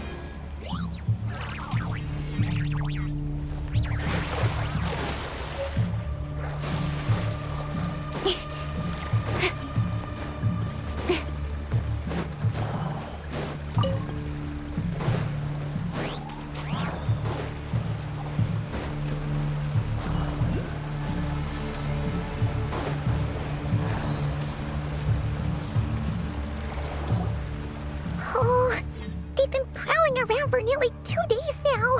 These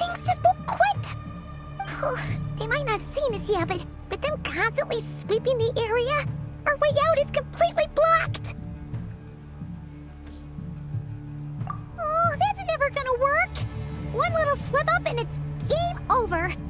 If they spot us, they'll run straight back to Rare. And once he knows we're here, it won't be long before he's breathing down our necks again. Oh, guess you're right. All right, time to zip it.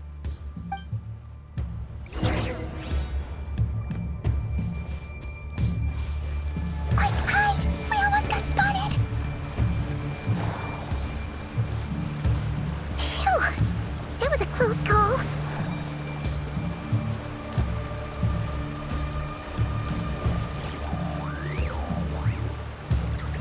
Watch out! He's coming this way!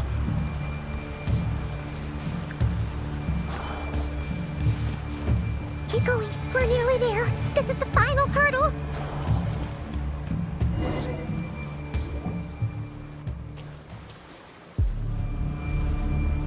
Oh, there's no end to these things.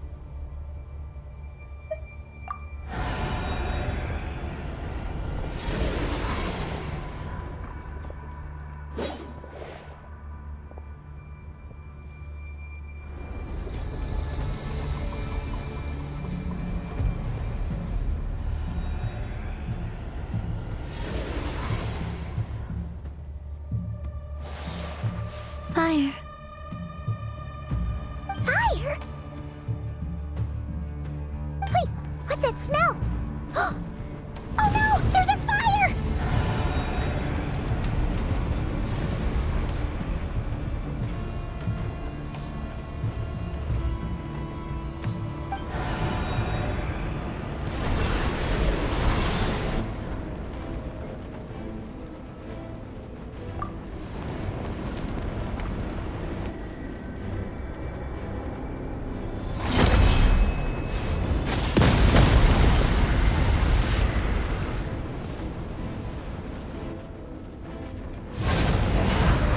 Sandrone was right.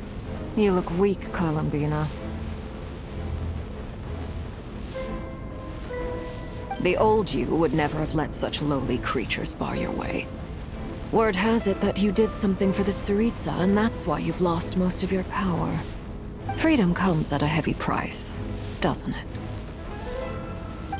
It's Arlecchino! You came! Hello again, Columbina. And greetings, guests of the House of the Hearth. It's been a while, Arlecchino.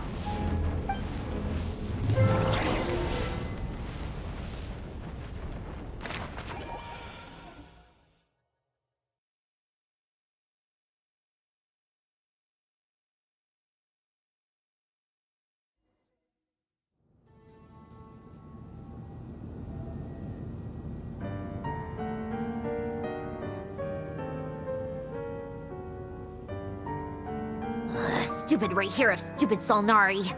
Ugh, whatever. I've got all the data I need. Next time we meet, you're finished.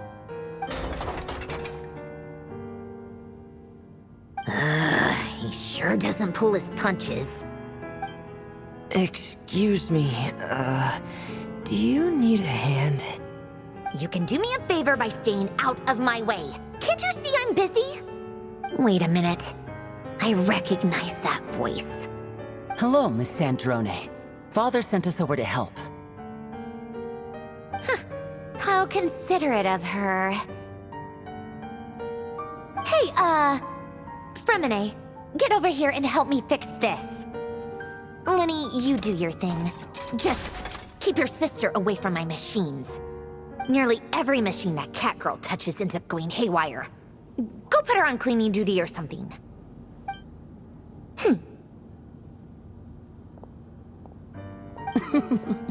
Then let's start downstairs. Fremine, we'll leave this place to you. You've got it. Wait a second. Pretty sure there's still some tea in the cupboard. If you want some, you'll have to make it yourselves.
Ad Astra Abyssosk.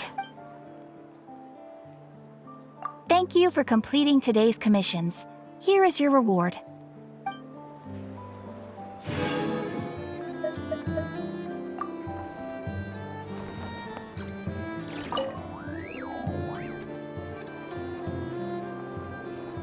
Huh? That's not the price we agreed on. What do you think you're playing at? Dear Miss Yehoda, if you manage to return the object of your next commission intact, then I assure you your reward will be paid in full. It wasn't my fault. How was I supposed to know a bunch of monsters were gonna jump me out of nowhere and knock me into that river? Might I also ask that you don't spread so much misinformation to our clients when you're escorting them in the future? I wasn't spreading misinformation. Most of what I said was based firmly on the truth. The master bandit who has stolen from every town and village in Nodcry. That was just me trying to sound cool. No one told me the client was from the Fontaine Guards. She wouldn't stop questioning me the whole way. That woman takes herself too seriously. No sense of humor at all. I can't believe she asked the guild to revoke my membership. The fixer who protects all of Nasha Town.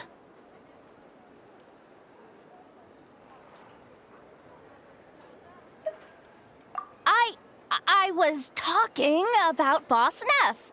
I was telling the client about her. Regardless, Miss Yehoda, if you wish to take on any more commissions in the future, it would be best. I know. Be careful what you do and say. Boss Neff's always yammering on at me. But my mouth gets all itchy when I don't use it too long. Perhaps you could take a few pointers from our experienced adventurer here. The Traveler? I guess he's not the worst person to learn from. But you're gonna need to wait for me to take this reward back to Boss Neff first. She ain't gonna be happy that it's not the full amount. I feel a lecture coming.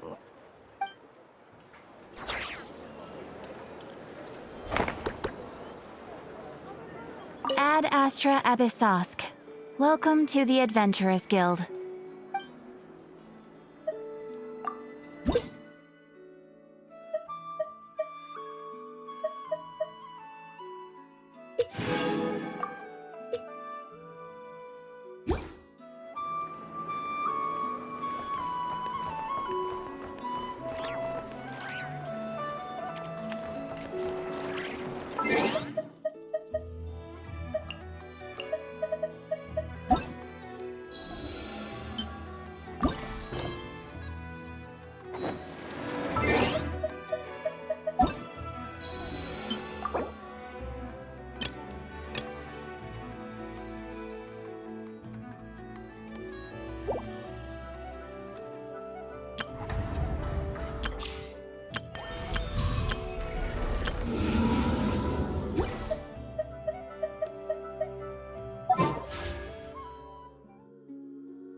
Stay put!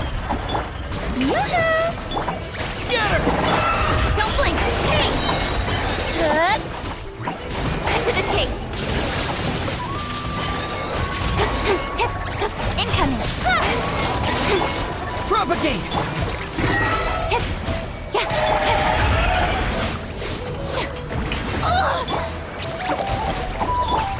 Don't blink! Hey!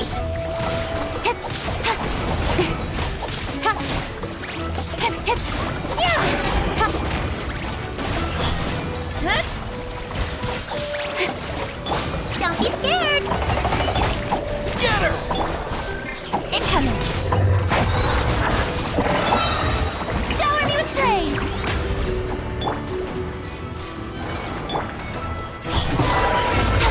Nowhere to hide!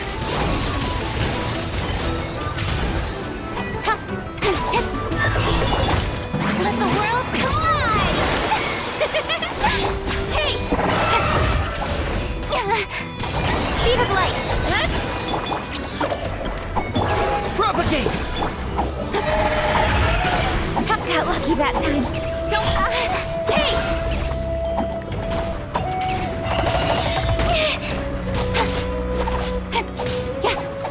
Incoming. Go, Dennis, you away! Spring forth!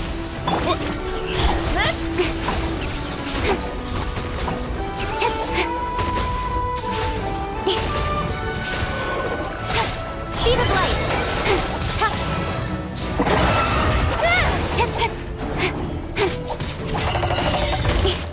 Don't blink.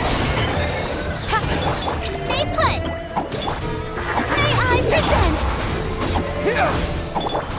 Speed of light.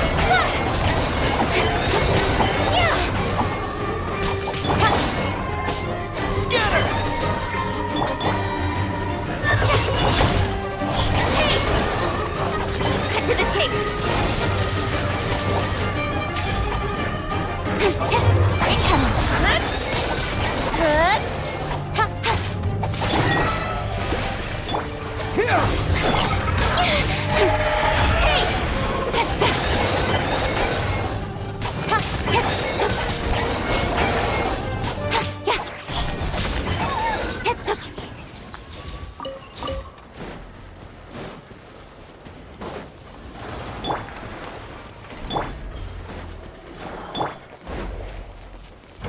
The show begins! Oh, what a pleasant surprise!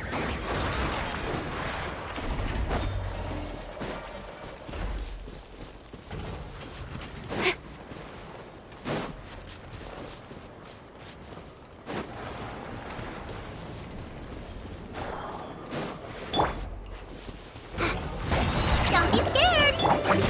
May I present? How dare you! Propagate! Don't blink! Nowhere to hide.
You give, you receive.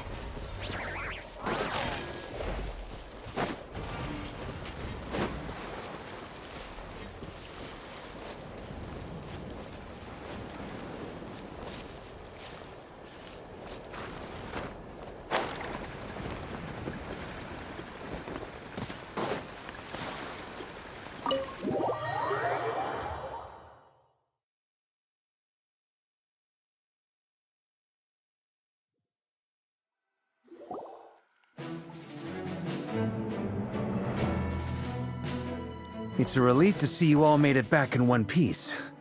Huh? Feels like there's quite a few people missing. Where's Flint's and the others? And what about Niffer? I returned ahead of them.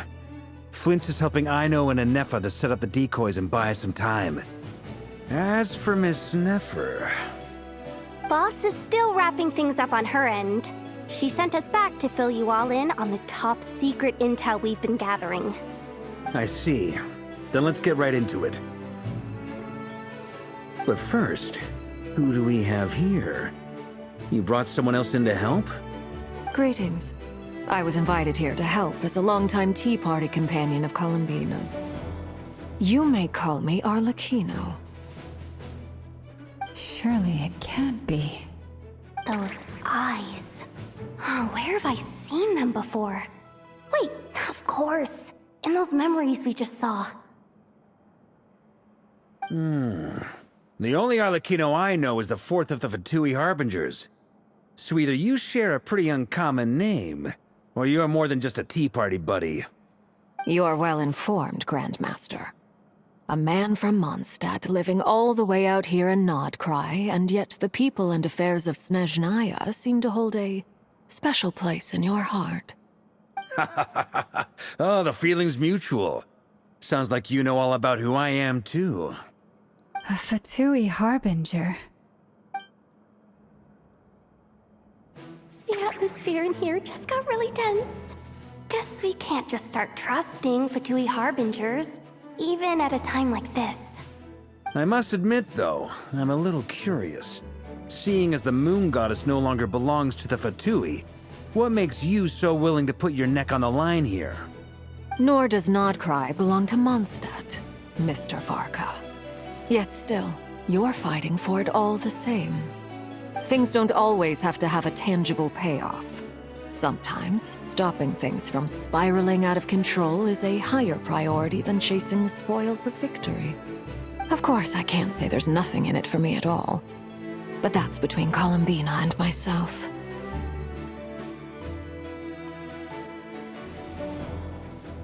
Forgive me. I don't mean to doubt you. It's just that the Fatui really have been the source of many of our troubles. We have our own way of doing things here in Nodcry. But ever since they arrived, the Fatui have treated us with nothing but hostility.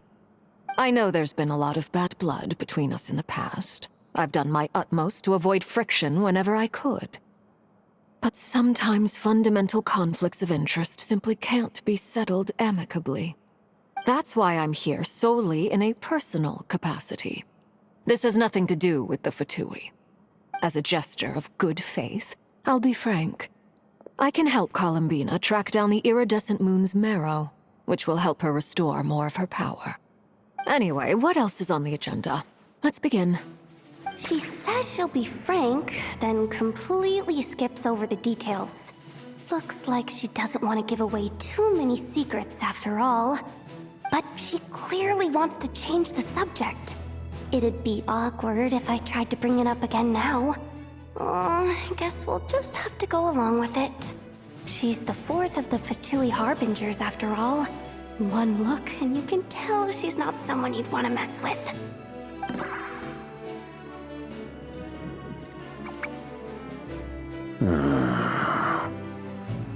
Well, since Miss Arlecchino sounds confident in her ability to handle that, we'll proceed to the next topic. Yehoda, time to share that top-secret intel. All right, listen up, everyone. First, we now know that Rerir was originally a Conrian secret agent whose primary mission was to hunt down and assassinate the so-called Dregs of the Crimson Moon. The Dregs of the Crimson Moon? Mm-hmm. In the memories, there was a lot of talk about the Crimson Moon and Eclipse, and a whole bunch of other stuff from the time of Conria. To my knowledge, those were the names of 2 different Conrian dynasties. Long, long ago, it is said that the people of Conria worshipped the Crimson Moon, drawing a mysterious power from its reflection. But one day, a coup saw the Crimson Moon eclipsed, hence the name of the new dynasty that replaced it, and how it became the new emblem of Conria. Still, long after the Crimson Moon dynasty had fallen, the last ruler of the Eclipse dynasty, the Vinster King, still coveted the secrets it left behind. So, he sent the Rehir of Solnari to secretly hunt down the Crimson Moon's few remaining followers. In those days, Rerir showed no signs of madness. In fact, he was as normal as any other person. Oh, and he had a fiancé, or at least a would-be fiancé, called Tholindis.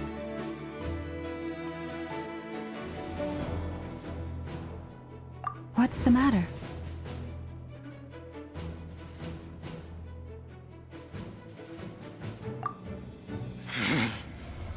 Verfnir, Freindaughter, Tholindis.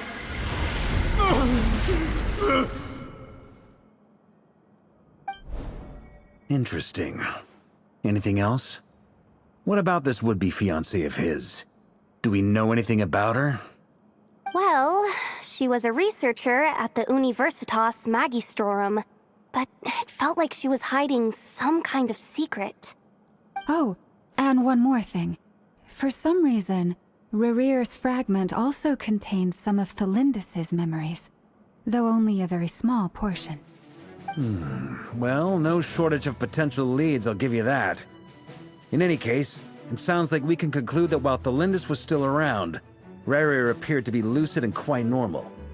Tholindis, it seems, must have been the one thing in this world that he couldn't let go of. Tell me though, were these pure-blood Conrians we're talking about here? Why do you need to know that? Hold on. If she was a pure-blood Conrian... Oh yeah, just like how it was with the captain. If we could somehow find her, do you think there's any chance Rerir might regain some of his sanity? It's possible, but it would take a miracle. We can't pin all our hopes on that. That merchant who Nefer knows, Dori Sangama Bay. Maybe we could hire her to look into it. All right then. Let's keep working in our separate teams. Traveler, Paimon, Kutar, and Miss Arlecchino will go look for the iridescent moon's marrow. As for the others...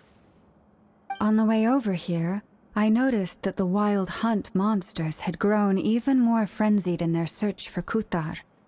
At this rate, the people living here will be in grave danger too. So I'm thinking of gathering together some of our followers to go wipe them out. I'll head back to the Curatorium and meet up with the boss.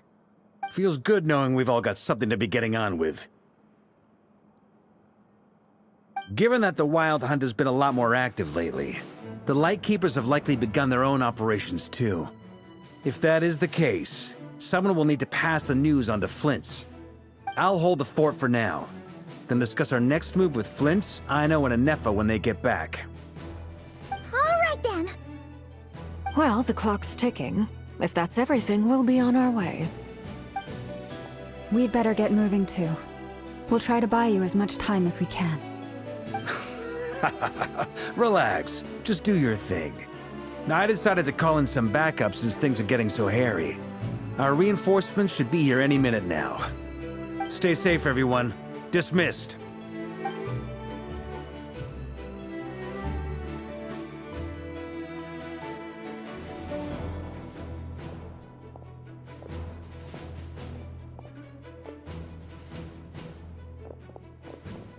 We're back. Did we get here a little early? Or a little late? A tad late. The others have already set off. To summarize, our resident moon goddess has found us a new ally, and Boss Nefer has uncovered some promising info. Everything going smoothly on your end? Not great. I don't know how long we can stall them for. The decoys are getting taken out way faster than we imagined. I'm gonna make some more later, but I need a timeout first. I'm so tired right now. Oh, right! Inefa, could you fill in Uncle Varka on what we just discussed with Flints? Sure. Uncle Varka, you previously told us about how when you went to investigate a source of the Wild Hunt in Amsvartnir, you discovered that it was just a diversion. But according to Flints' intel, several outbreaks of the Wild Hunt had already occurred in Nodcry in the period leading up to that. That was before Rerir had regained his body, when he was far from regaining his full strength. In other words, in theory at least, he still lacked the means to act in two places at once. Flints, with everything that's been happening, the Lightkeepers across Nodcry are rallying to fight back against the Wild Hunt. They're gonna need your help. I know, I'm sure you're capable of coming up with something far more effective than decoys. But for now, you should stay here and get some rest. Inefa and I will head back over to Amsvartnir to see if there's anything I missed. I told you Uncle Varka would say that, didn't I? A deal's a deal. Not a word about my snack intake for the next week. Database updated. Reliability of Aino's predictions increased. What does that mean? They were betting on how you'd respond after hearing their intel. It's the obvious choice, isn't it? That's hardly worth betting on. We already decided that Inefa should go investigate the situation over at Amsvartnir on her own. You might as well stay here and keep watch. Someone needs to hang back and oversee our strategy meetings. And besides, you still haven't fully recovered from ambushing Rerir. So I've ended up with the easiest assignment. Well, I appreciate it, everyone. See you when you get back.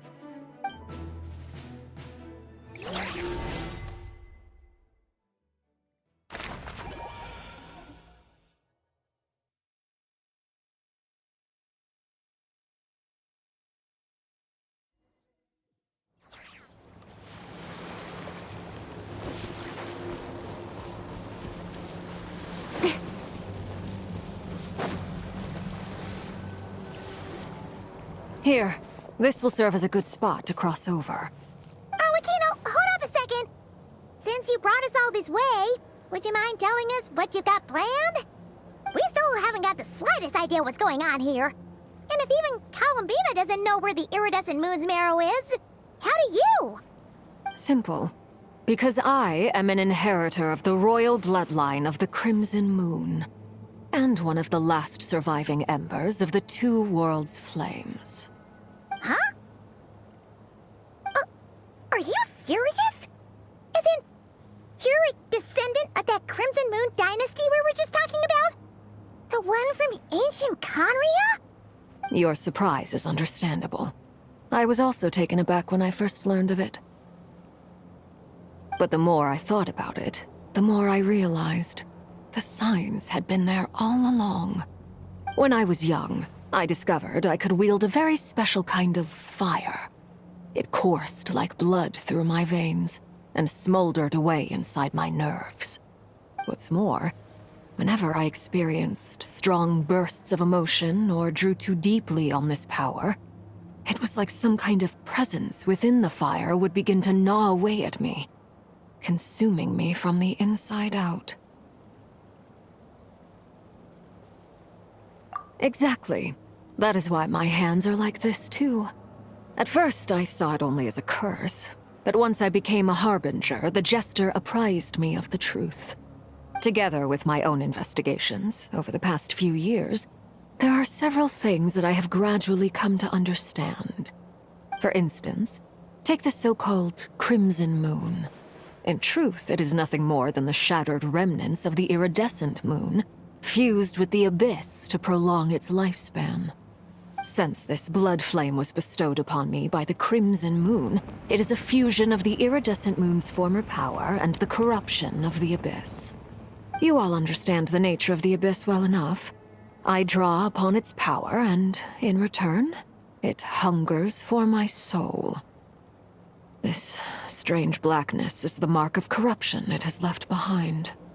If I recall correctly, you once told me that if the corruption ever made it to your heart, you'd become a completely different person. Yes, and that's the reason I'm always careful not to push my power too far. It's essentially a never-ending tug-of-war. Oh, sounds intense. Anyway, the rest of my story can wait. Is there anything else about the Crimson Moon or the Iridescent Moon that you're unclear about? Paimon has a question. So, the Crimson Moon that the Karians used to worship was actually the Iridescent Moon, right? Which was one of the three Moon Sisters. Does that mean that the Karians were to the Crimson Moon as the Frost Moon Scions are to the Frost Moon? So much of that history has been lost. We have no way of knowing exactly what they were like. But I would suspect that the Conrians weren't as devout in their moon worship as it might appear. The iridescent moon's remains simply served as their link to the Abyss. Later on, perhaps someone discovered a way to make direct contact with the Abyss. Or maybe there was some kind of ideological divide. Either way, a dissenting faction staged a coup and drove out the royal heirs of the Crimson Moon dynasty. Still, even with the dark sun looming high overhead, the Crimson Moon's glow never truly faded.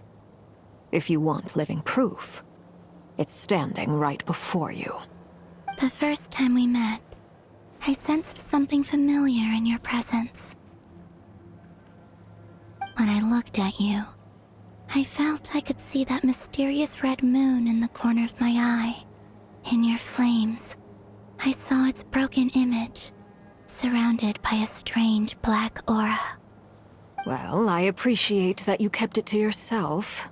Much about the Crimson Moon is still a mystery, and I'd prefer not to end up as the object of an insane research project. Anyway, time is against us here, so if there's any other questions, they'll have to wait. I just want to make sure I've got one thing straight. In her letter, Sandrone mentioned that since you are unable to contain the iridescent moon's marrow yourself, you intend to leave it in my custody, correct? That's right. For now, it's the only way I can pay you back for your help. The iridescent moon is already part of who you are, so with its marrow in your possession, you'll be even more powerful than before. Deal. Then let's get started. Get what started? What does this place have to do with the Crimson Moon? When I first became a Harbinger, the Jester gave me a book called Paranhari, also known as Leobranto Inamorato. You should be able to buy a copy next time you're in Fontaine.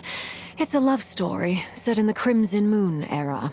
But setting aside the tangled romances of its characters, it also records a few interesting details.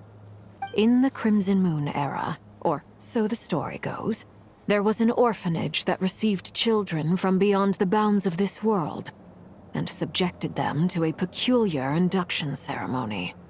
Beyond the bounds of this world? For real? And what kind of induction ceremony?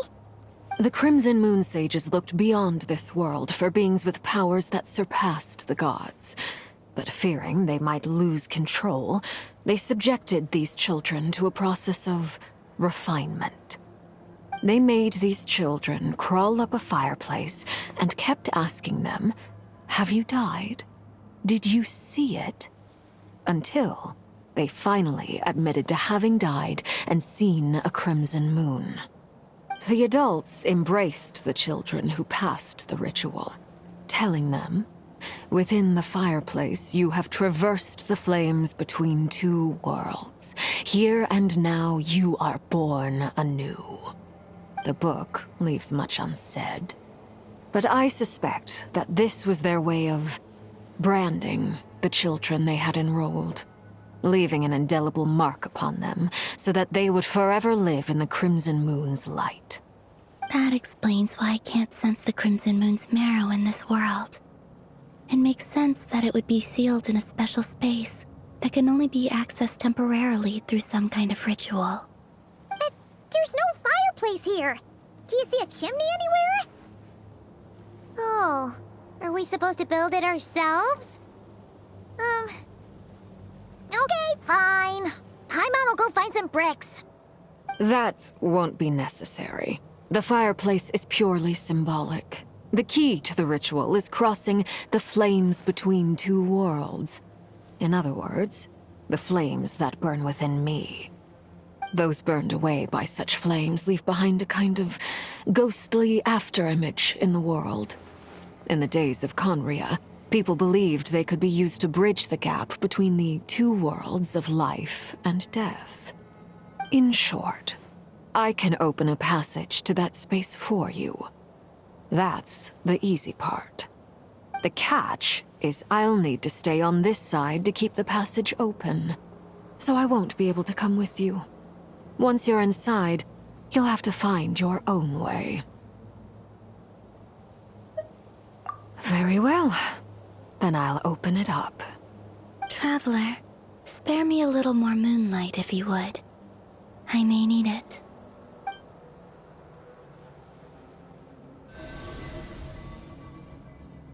Thank you. I feel like I've recovered some of my strength now. It should be enough to move us across short distances and confront whatever dangers might await.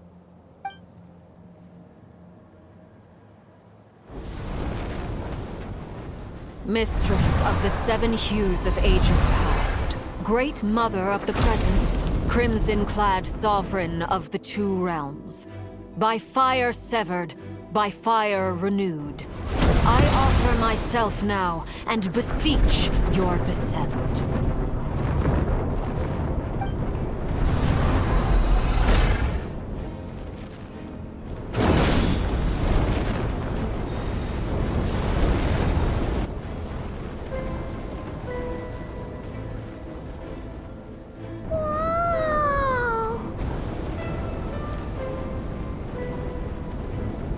One word of advice. As you're crossing over, no matter what voices you hear, do not answer. Got it! I sense a sinister gloom inside, but also the familiar light of the moon. I feel that I am about to meet an old friend who has changed beyond all recognition. All right, let's go.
Seized by the abyss and hung up aloft like mummified remains.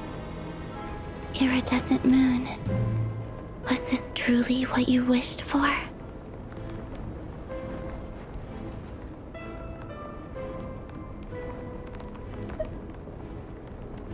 careful. There's something spooky about this place. Feels like something is lurking in the fog. Paimon's right behind you. Whatever you do, don't run off without her.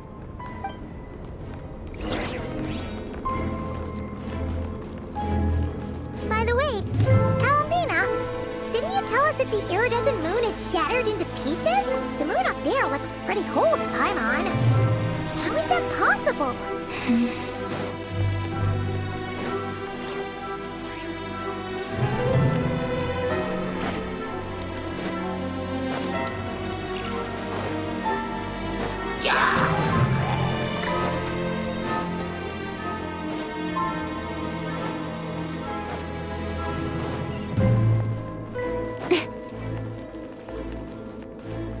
Just like I thought.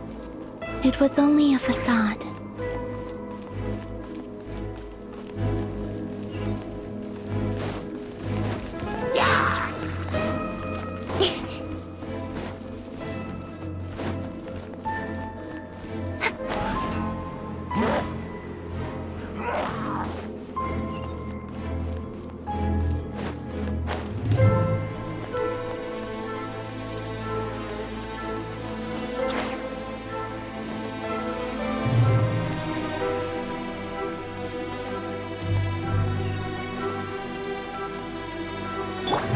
Stay put!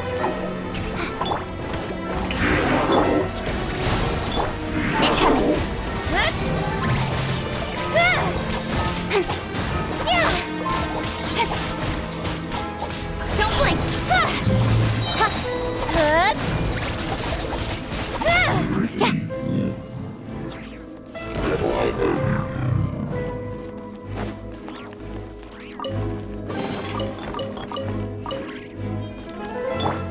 Don't be scared!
Huh?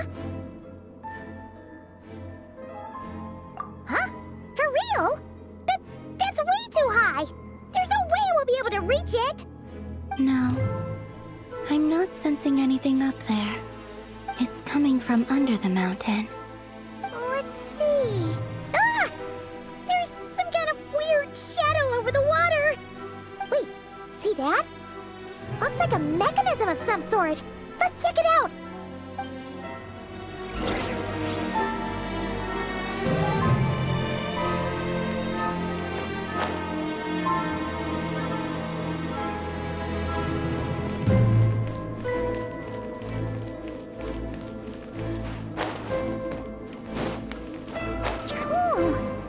Looks like a device from the time of Kalia.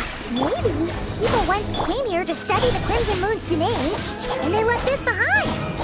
Oh, if we can activate it, we might find some clues.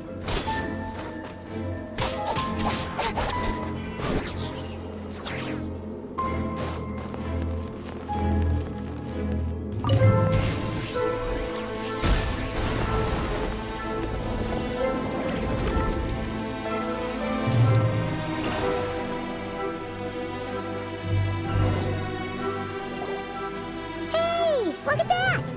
Now that the mechanism's running, the shadow in the water looks different. Do you think these mechanisms might be the key to unlocking the secret? Let's try to find more of them! Thalindis, we'll leave the rest of the research in your hands. We'll be heading back now. I hope this isn't ruining date night. Ugh. Mind your own business. Just leave me some snacks on the table. Melindis? Is that Rere's girlfriend?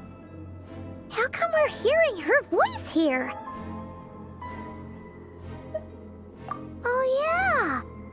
So, do you think she was studying this strange space all along? The Abyss has made this space extremely unstable. Maybe that's why some of the things she said and did were preserved here. Like echoes. Or after images. Whenever I see this view, it takes me back to a poem from my childhood. Waning moon, oh lifeless damsel, weeping on the mountain crest, mourning still in wistful tone, her fragile soul now laid to rest. For me, of all people, to be here investigating the mysteries of the Crimson Moon space, is it a coincidence or something more?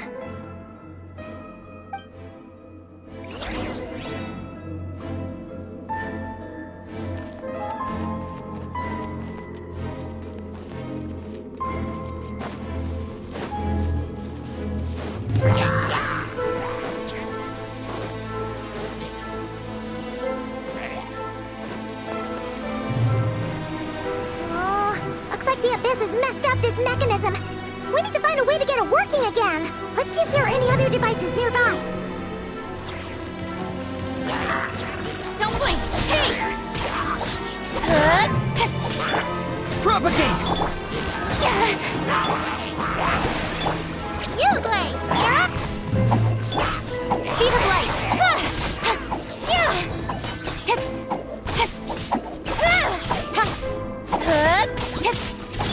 Scatter! Incoming!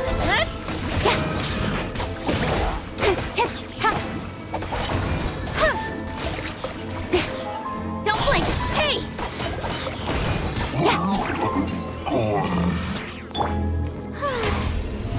How brilliant! Don't be scared!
See, so the moon marrow, or rather the power of the 3 moons, is the key to unlocking.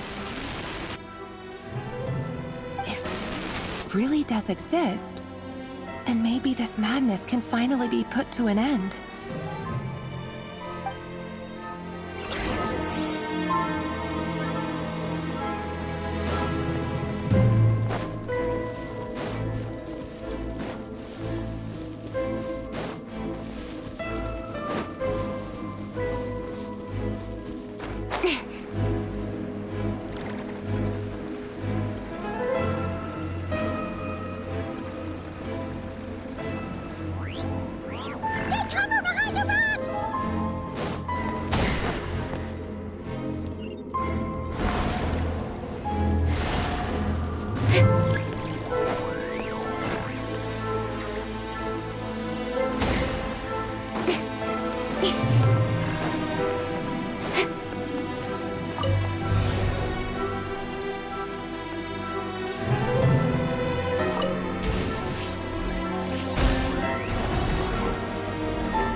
With the Abyss inhibitors in place, I should be able to access the chamber with the moon marrow. Oh, Rerir, with every step you take, you're drifting further from what you truly desire. But you're not the root of the problem. Ever since that outsider set foot in Conria, the Vinster King has sunken deeper into madness. If only I could get my hands on that outsider.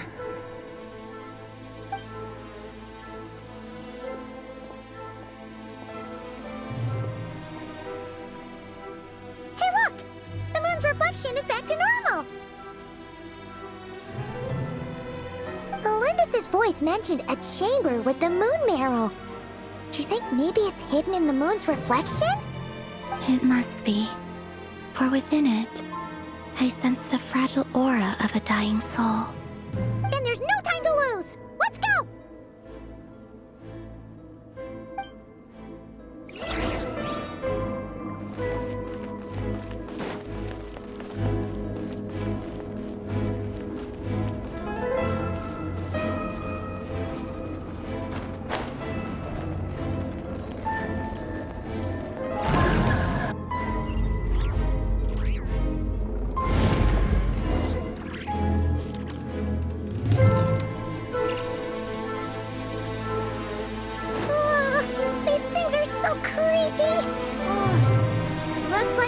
Destroy them if we want to get to the iridescent moon's marrow!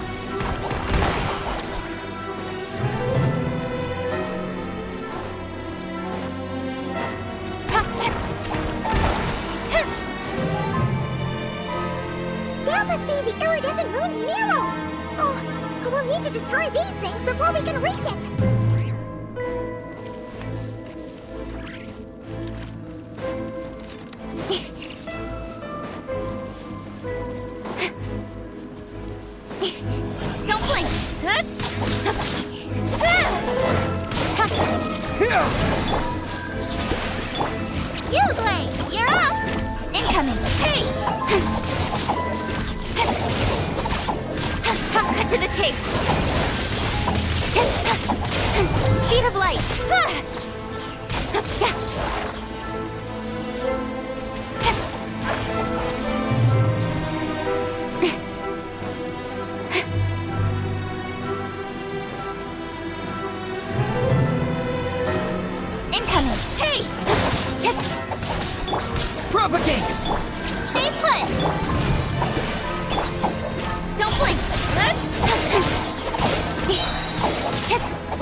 the iridescent moon's marrow, still burning away like an undying flame, yet now contaminated by the abyss.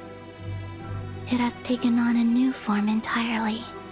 If we can purify the abyssal power within, we should be able to obtain its untainted essence.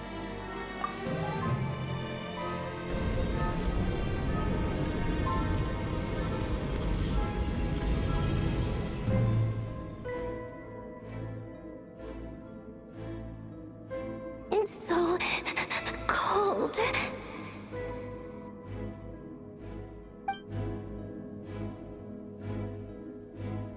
Is it you? Are you here? Huh? Are you talking to us? At long last, I can see you once more. Our fates have crossed, and I am finally free. I'm sorry, I lied to you. Even knowing what was to come, I still couldn't let go of the fear in my heart as death drew near. The moment the moon shattered, my body began to split apart piece by piece. Like I was being cut into pieces by 1,000 blunt blades. My thoughts scattered as the cold crept in. But I could not bear to fade away like that. Tell me, what was it that brought you to us all that time ago? If only I had possessed your courage, then I might have been spared this torment more painful than death. You look so puzzled. That's how I felt too when I first saw you. But trust me when I say that everything happens for a reason. Farewell, Hypo.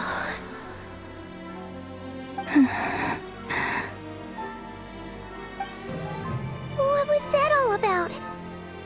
Was that the goddess of the iridescent moon? Oh, it sounded like she was speaking to a long-lost friend. But none of us have ever met her before, right? Perhaps.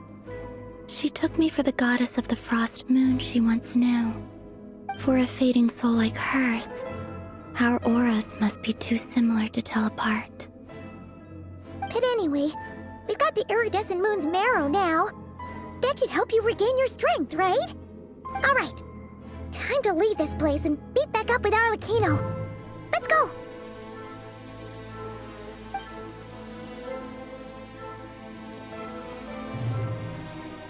That's odd. This place looks different than when we came in. Waning moon, Huh? oh lifeless damsel. Oh.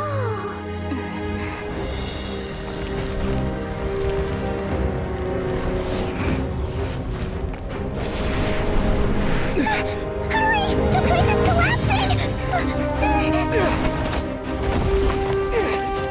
It wants to trap us here. Who's it? The abyss? Now we've taken the moon marrow. All that's left here is a dark will. It will show us no mercy.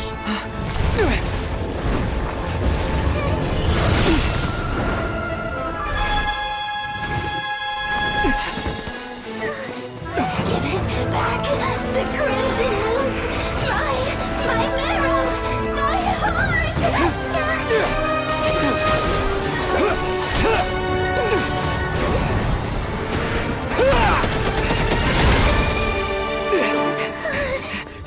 Finally! Huh? Oh no! The exit's blocked! They're back! Now what do we do? This is where you fall. Witness my rise. What are you waiting for?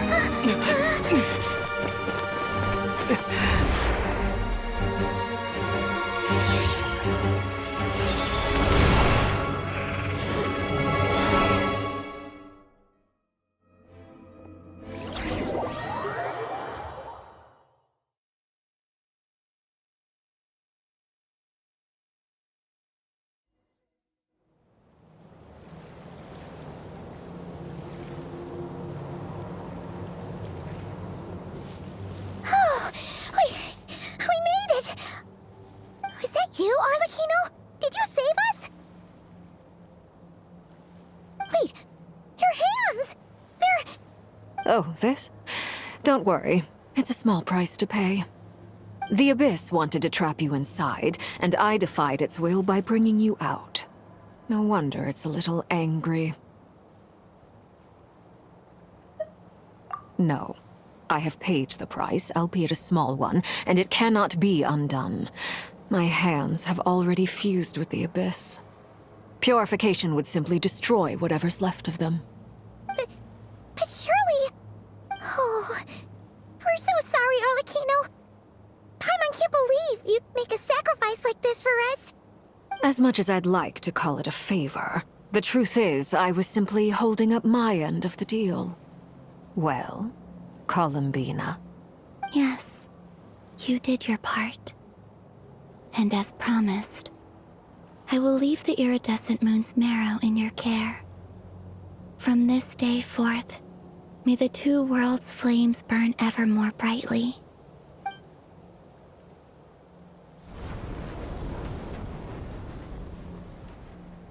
I'll take that as a blessing. Now, Columbina, give me your hand. Accept this moonlight I offer in return.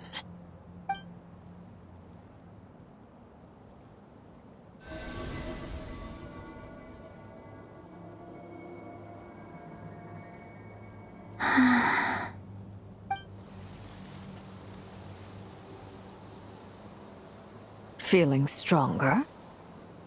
Hey, Columbina! Are you okay? I'm fine. Our powers are a little at odds, that's all. By the Frost Moon's authority alone, wielding the power of the other moons was always going to be a stretch. Still, I think it's fair to say that your strength has returned. At least to the level it was at as Third Harbinger. It's still not enough. There's no way I can hope to challenge Rayrir like this. Just one more ray of moonlight, if you would.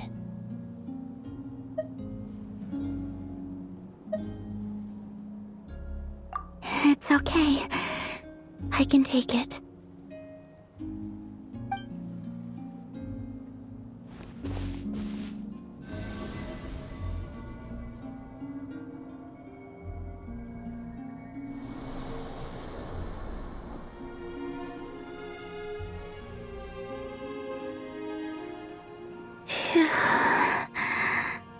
How about now? Fighting fit? At the very least, I won't have to stay hidden like before. I want to see him gone from Not Cry. The Ray here of Solnari and his wild hunt must be sent back where they belong. Well, it's good to have something to aim for.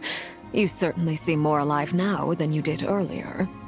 When I first met you, you didn't strike me as a ray of moonlight.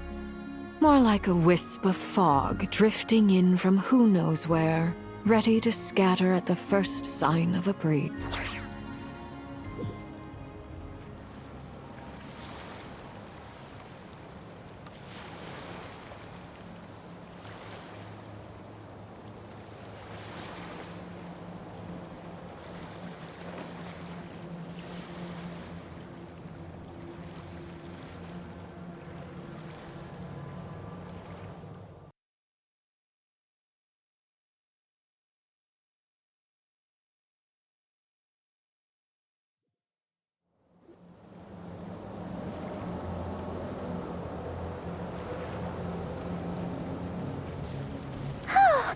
Is that you?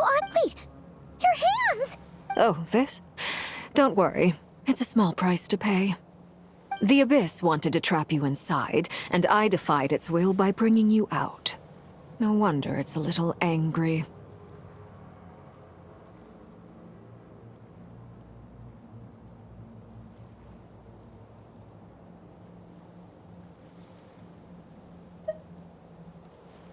No. Oh.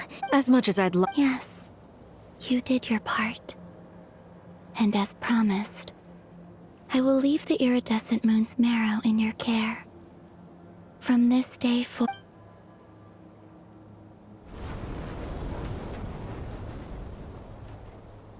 I'll take that as a blessing.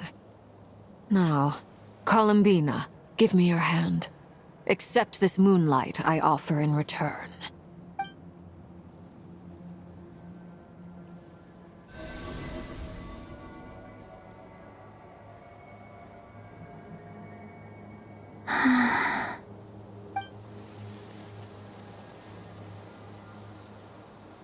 Feeling stronger? Hey, Columbina! Are you okay? I'm fine. Our power... By the Frost Moon's authority... It's still not enough. There's no way I can hope to challenge just one more ray of moonlight. It's okay.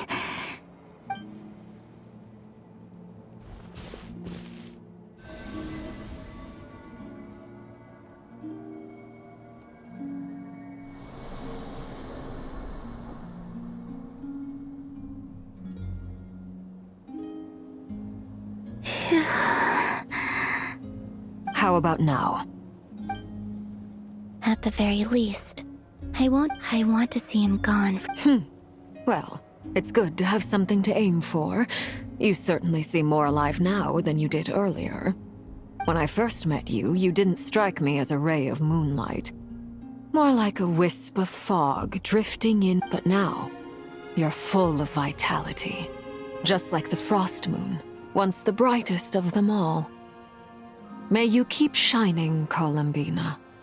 This is who you are. Thank you. Look after yourself too, Arlecchino. I know you have plans of your own, and that's why you're always seeking to grow stronger. But whatever you're after, don't let the Abyss take a hold of you. I do not wish to see you go down the same path as Rerir. I appreciate the concern, Columbina. Although perhaps it's time you took a new name. A new name? Kutar, the Moon Maiden, Columbina, they're nothing more than code names. They describe who she is and the roles she's played, but they're not her real name.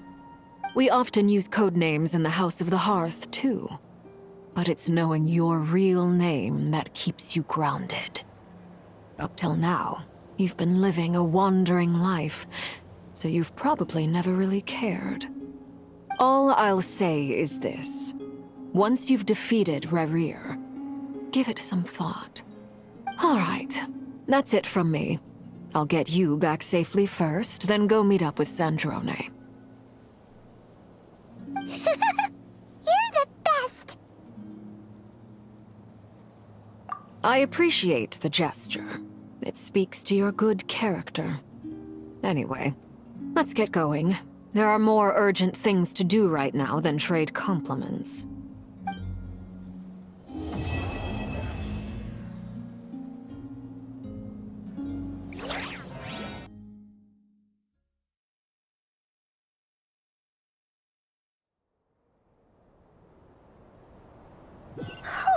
It was a close call, but we got the iridescent moon's marrow and restored Columbina's strength, and that's all that matters. In other words, mission accomplished. Paimon wonders how everyone else...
others are making good progress?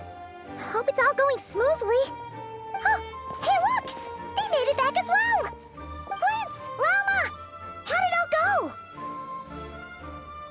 All is well, thank you. Nefer and Yehuda had to stay at the curatorium to wrap things up, so they won't be joining us for now. I ran into Miss Inefa and Miss Aino on the way back. Their work is still in progress, so I suspect they won't be back for a while either. You seem rather cheerful today, Mr. Flint's. I certainly am. I achieved what I set out to do and came away with more than I bargained for. Fighting alone can get quite tedious, but I had the good fortune to run into a pair of brave young warriors. We meet again. How have you been? Albedo! What are you doing here? That would be a natural assumption to make. It's also the correct one. These two courageously lent me a hand while I was fighting the wild hunt. When they told me they were Servarka's colleagues, it all made sense. And given how people of outstanding talent tend to cross paths, it's no wonder you're already acquainted. So? Who's your travel buddy, Albedo? Why don't you come and introduce yourself?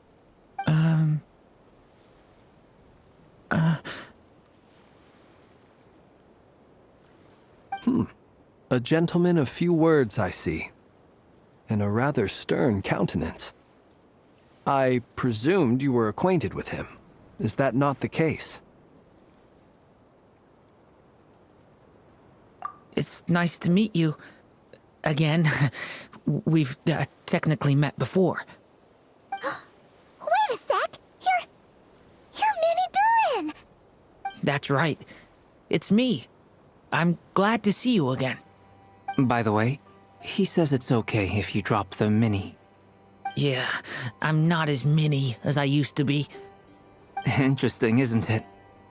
The first step towards blending into human society appears to be reflecting on whether one's name really reflects who they are. Wow! You look so different! In a good way, of course. It's great to see you looking so healthy. Thank you, Paimon. And although you're as mini as ever, I understand that diminutives don't always convey endearment. I'll be sure to simply call you Paimon, as a sign of my great respect for you. Wow! You're such a smooth talker now. Paimon could get used to this. From now on, you may refer to her as your esteemed guide, Paimon.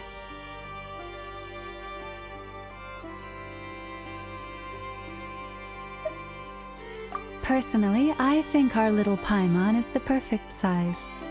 When people call her Little Paimon, it's just because she's so adorable that they can't help themselves. If that's not a sign of endearment, what is? You're absolutely right, Miss Lauma.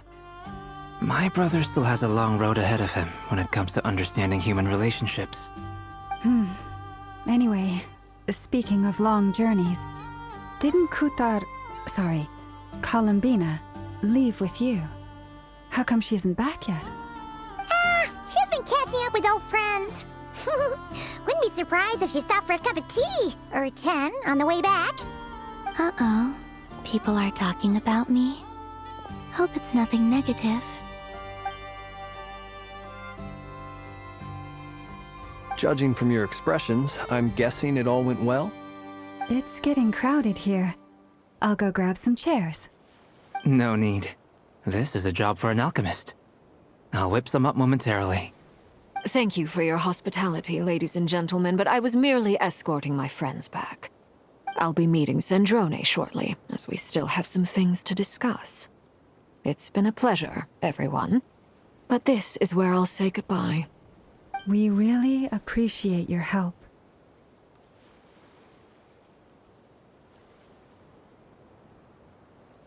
Oh, come on.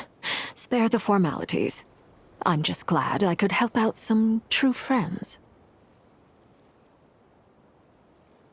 I understand. Well, bye for now, Harlequino.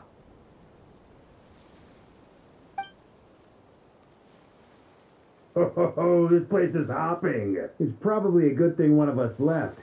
Otherwise, we might not fit all these people in. Are you saying we're about to run out of chairs? As a matter of fact, I am. Come on in and see for yourself.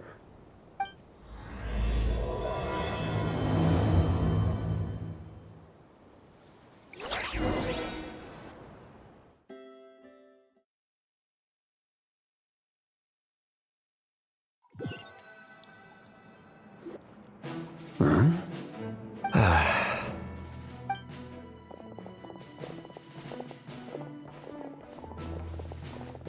overheard your little chit-chat outside, by the way. With Miss Columbina's colleague gone, we should be back to the original crew plus the other colleagues I brought in.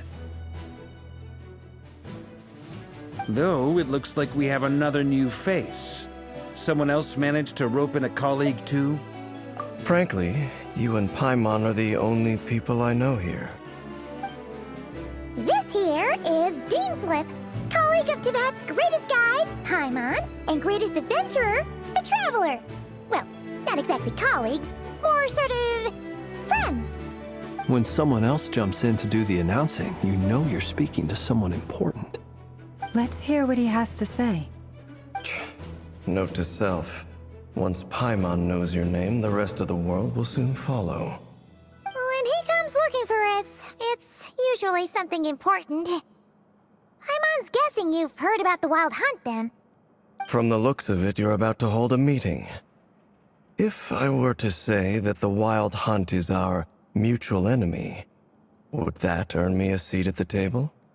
As the saying goes, the enemy of my enemy is my friend. Mr. Dainsleif, there's a seat with your name on it.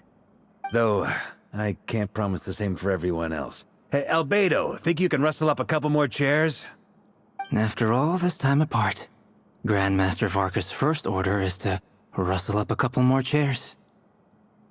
I've missed this. Is he being sarcastic? Hey, he's your brother. Why are you asking us?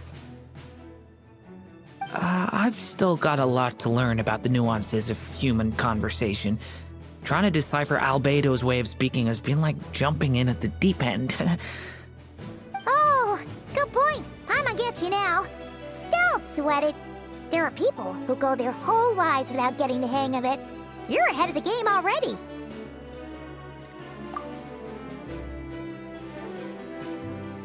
I wonder what's taking Nefer so long. Perhaps you should go and check in with her. If anyone can hurry her along, it's you. I just got back from the curatorium. Besides, aren't you curious to see what's taking her so long? Miss Nefer doesn't strike me as the type to share secrets. And since gathering intel is her specialty, I'm guessing she'd prefer to keep her methods confidential. Under such circumstances, would it not be tactless for me to impose?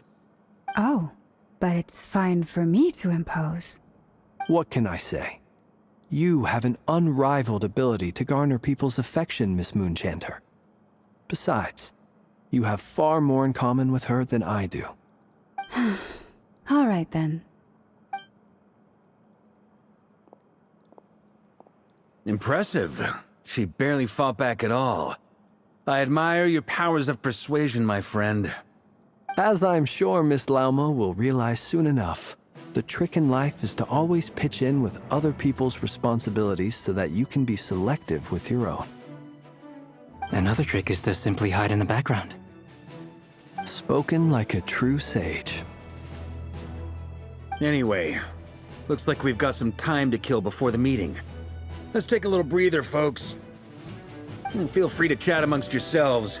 We'll get down to business once the other two arrive.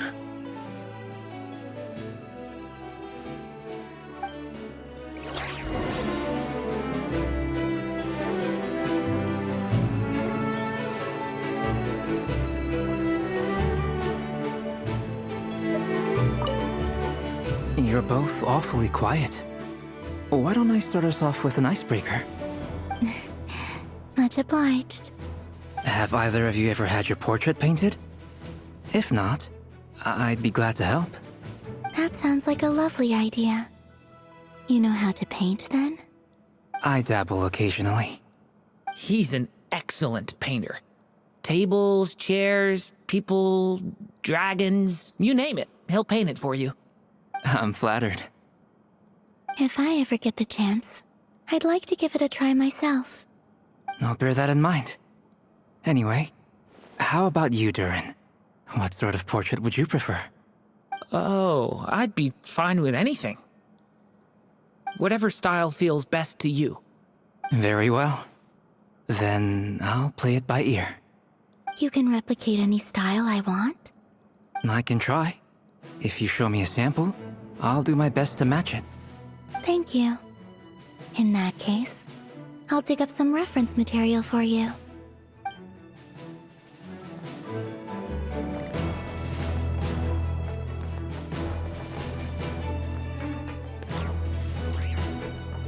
Is there something you'd like to say to me? Yeah! For starters, why'd you just show up here without even giving us a heads up? If you think back to our previous interactions, you may recall that that's hardly out of character for me. You do have a point there. Oh yeah! You'll need to find somewhere to stay the night too, right? Wanna tag along with us? You never know. We might get a group discount. Sure, let's do that. Great! Paimon will handle it! And in return, we can get Dainslift to be our very own personal bodyguard. If that's what you had in mind, you should have said so sooner. I'd be happy to help. Oh, okay then. Paimon was only kidding, but good to know. Anyway, since we're all here together, we might as well watch each other's backs. That's just what friends do, right? Indeed. Thank you.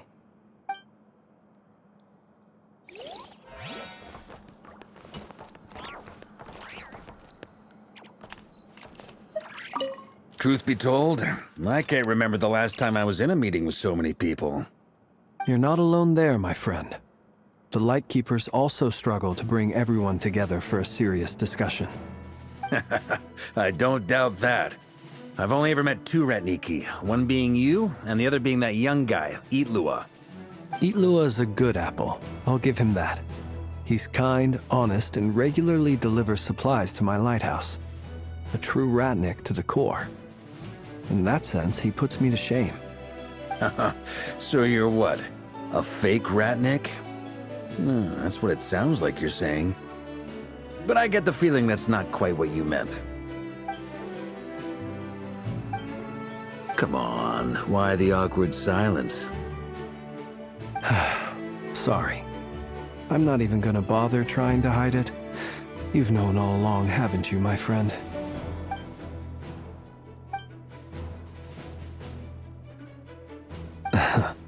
Now that was an awkward silence. Let's just keep this between ourselves. Probably best if Itlua doesn't know, huh? That goes without saying. Gotta be careful what you share with youngsters, after all. Anyone else in the know? Let me guess. The Traveler and Paimon? It's dangerous being too sharp for one's own good, you know. Then, in the name of the Animo Archon Barbatos himself, I swear, your secret's safe with me. When we went for drinks, you said that you and Barbatos were practically best buds. In the light of that claim, do you really expect me to take your oath seriously? Of course. Just as long as you don't go spreading around the fact that I'm close with Barbatos, all right? Fair enough, then. Nothing like a bit of mutual leverage to seal the bonds of friendship.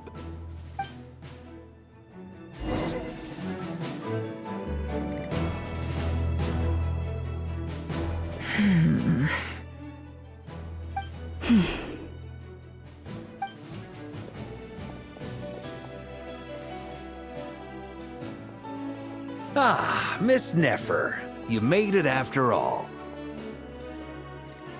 But what about Yehoda? I'm here to give you an update on how things are going on our end. Once this is over, I'll be heading straight back to continue my work.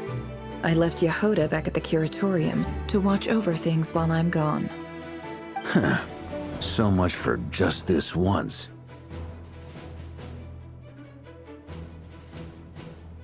Shh! Not so loud! We're on a roll here. What if she remembers and suddenly decides to back out? Did you say something, Mr. Varka? Huh? I didn't say anything. Right, Flint's? Must have been a frog. They get so noisy around here at nighttime. It's like they're putting on a concert in the background. Anyway, before we begin, there's a few introductions to make. Let me start by saying that it's an honor to be speaking before so many distinguished colleagues and collaborators. First up, we have Miss Lauma. As Moon Chanter, she's the leader of the Frost Moon Scions, a local religious community in Nodcry. Then there's Miss Nefer, boss of the Curatorium of Secrets, an intel gatherer extraordinaire. Nefer is leading the investigation into Rerer's background, assisted by Yehoda and Lauma. From the little I've heard, they're making some great progress. Over here, we have Mr. Flintz, a ratnik and guardian of the abandoned lighthouse. In our last operation, he courageously distracted the Wild Hunt to buy time for the rest of us. For those of you who've never met, this is Mr. Albedo, a renowned alchemist and captain of the Knights of Favonius investigation team. By his side is a new face for us all, myself included, Mr. Durin, who's come to lend his aid. Next up, we have the Moon Maiden and former Fatui Harbinger, Miss Columbina. Then we have the Traveler, who's earned more titles than I could possibly hope to list out, so I'll spare you the rundown. And Paimon, the ultimate travel companion and quite possibly the best guide in all of Tevat. Wow! That's a lot of people! Great turnout! Miss Nefer, it looks like you might have another job coming your way, so, congratulations on the booming business, I guess. You think I haven't got enough on my hands as it is? Who's looking for me now? That would be me, Miss Nefer. I have a commission for you. And you are? Who I am doesn't matter right now. What does matter is that I'd like you to gather more intelligence about the Recher of Solnari. Well, it's not as if we never take on anonymous commissions, but in your case, I'll have to decline. I'm gonna take a wild guess and say your job's probably more hassle than it's worth. Something about you seems like bad news. It's my eyes, isn't it? Conrian, I assume. And what's with the mask? Are you trying to hide your identity?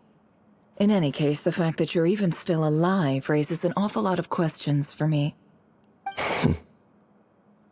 My name is Dainsleif. And yes, I am from Conria. As I'm sure you're aware, the Recher of Solnari's real name is Rerir. He was once an acquaintance of mine. Really? Then you must have been quite an influential figure yourself. You flatter me, but none of that matters anymore. My point was simply to clarify why I have asked Miss Nefer to investigate Rerir's background. So you're both from Conria, and it sounds like you used to be friends? What am I missing here? Surely you already know how he became one of the Five Sinners. I'll tell you everything I know. The history of Conria, the names and identities of the Five Sinners. I remember it all like it was yesterday. I have never spoken openly of this before, but the truth was exactly as people say. The Five Sinners were each driven by their own desires, and it was by playing upon these that the Abyss tempted them to their fall, tearing Conria apart in the process. The visionary, Vedifenir, who wished to foretell the future. The wise, Haroptatir, who sought limitless knowledge. Gold, Rhindaughter, who desired to create life. The foul, Surtologi, who pursued supreme strength. And last, but not least, Recher of Solnari, Rerir, Ravager of the Moon. Of the five, Rerir is the only one who remains a mystery to me. He never harbored grand ambitions. So what changed in the space of a single night? How did he come to fall like the others? In other words, you're saying that his change came as a shock to you, and you have no idea what actually happened? That's right. You mentioned how the Abyss tempted them, which led to their fall. But what did that look like in practice? And what other context can you give me about the events of that time? The more detail you can give me, the better. Strangely, now that it comes to it, I hardly know where to begin. The fateful night took place during the era of the Eclipse Dynasty. One day, my elder brother, the visionary, Vedifenir, was summoned to the palace by the Vinster King, only for the king to gouge out his eyes and cast him into the dungeons. When I came to hear of this, my fury knew no bounds. I gathered together every ally I thought I had, and together, we set a night to storm the palace and free Ved. Centuries on, the memories of that night still haunt me, like a never-ending nightmare. We broke through the palace gates, just like we had planned, each striking towards our separate targets. But then, I was betrayed. Even Vedifenir, the very person I had come to rescue, abandoned me and partook of the Abyss's power. So, it's personal after all. Then tell me, Mr. Dainsleif, what price are you willing to pay? You, of all people, must know that nothing comes for free. I cannot say what price would be worthy of such a commission. But know this. Rerir was not always a madman. Believe it or not, there was a time when he was just an ordinary man, working for the Conrian Intelligence Service. Uncovering the truth of Rerir's past is the only way to unravel this mystery. But before you decide if you will accept my commission, I will tell you more about him. Enough, I hope, to help you plan your next move. Sounds pretty good to me. Feels like we just flagged down a random passerby, only to discover he's actually a master strategist who has a score to settle with our enemy.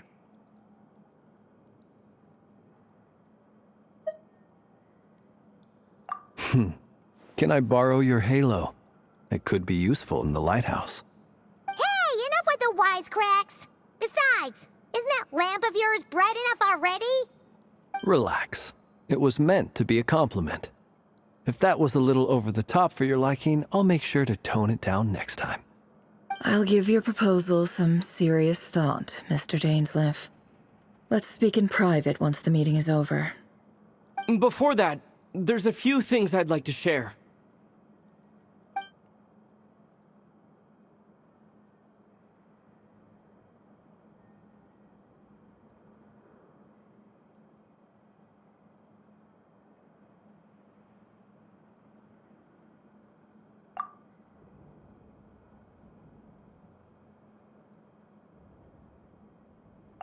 Now that we've united the hearts of the three moons, your power should be greatly enhanced.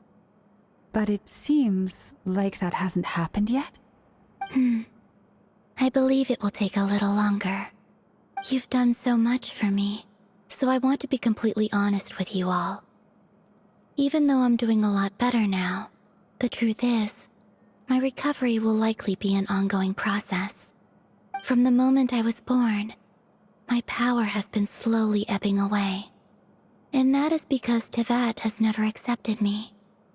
Even with the moons united as one, it seems my rejection cannot be undone. So far, I have yet to find a solution. It may turn out to be a problem that will plague me until the day I finally leave this place behind. Even so, I will do everything in my power to help you drive out the Reihir of Solnari. As Arlecchino put it, this is not about chasing the spoils of victory. It's just a gesture of heartfelt gratitude. Kutar.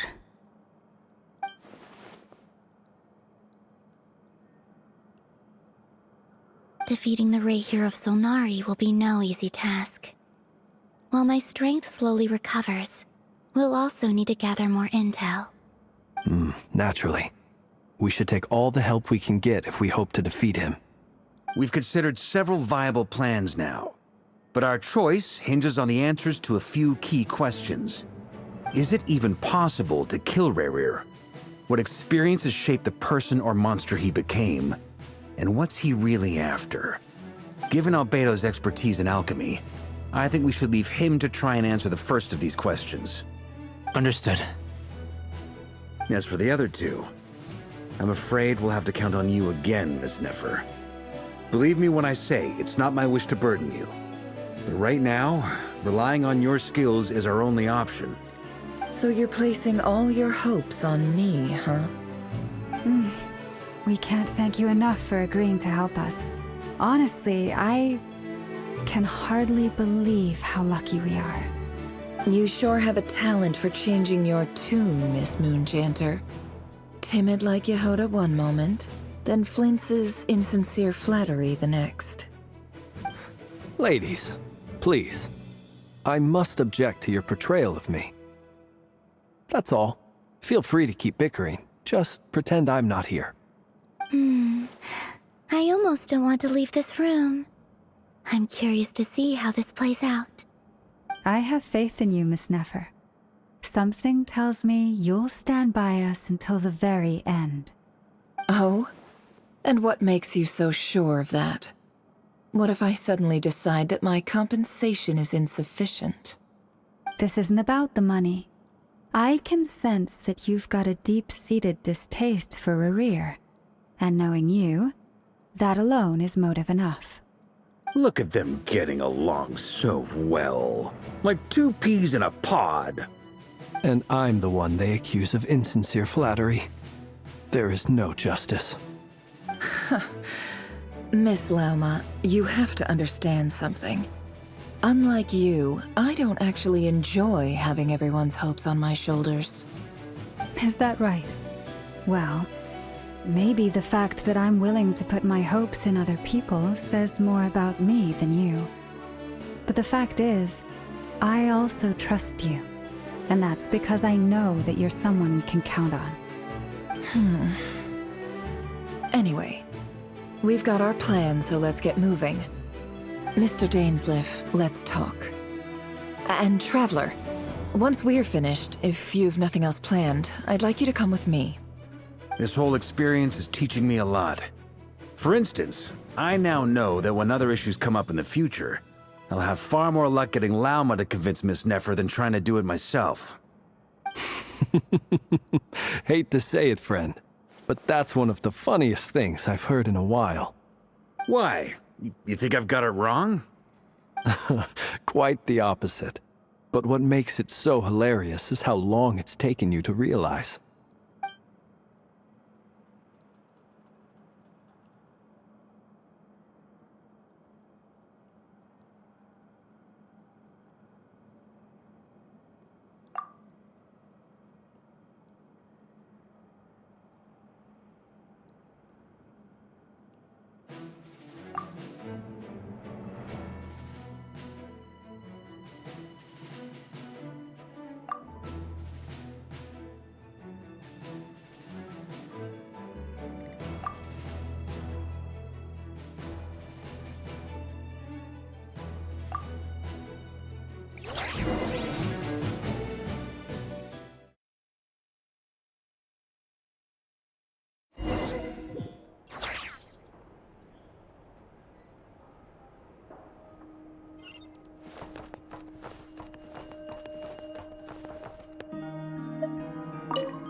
You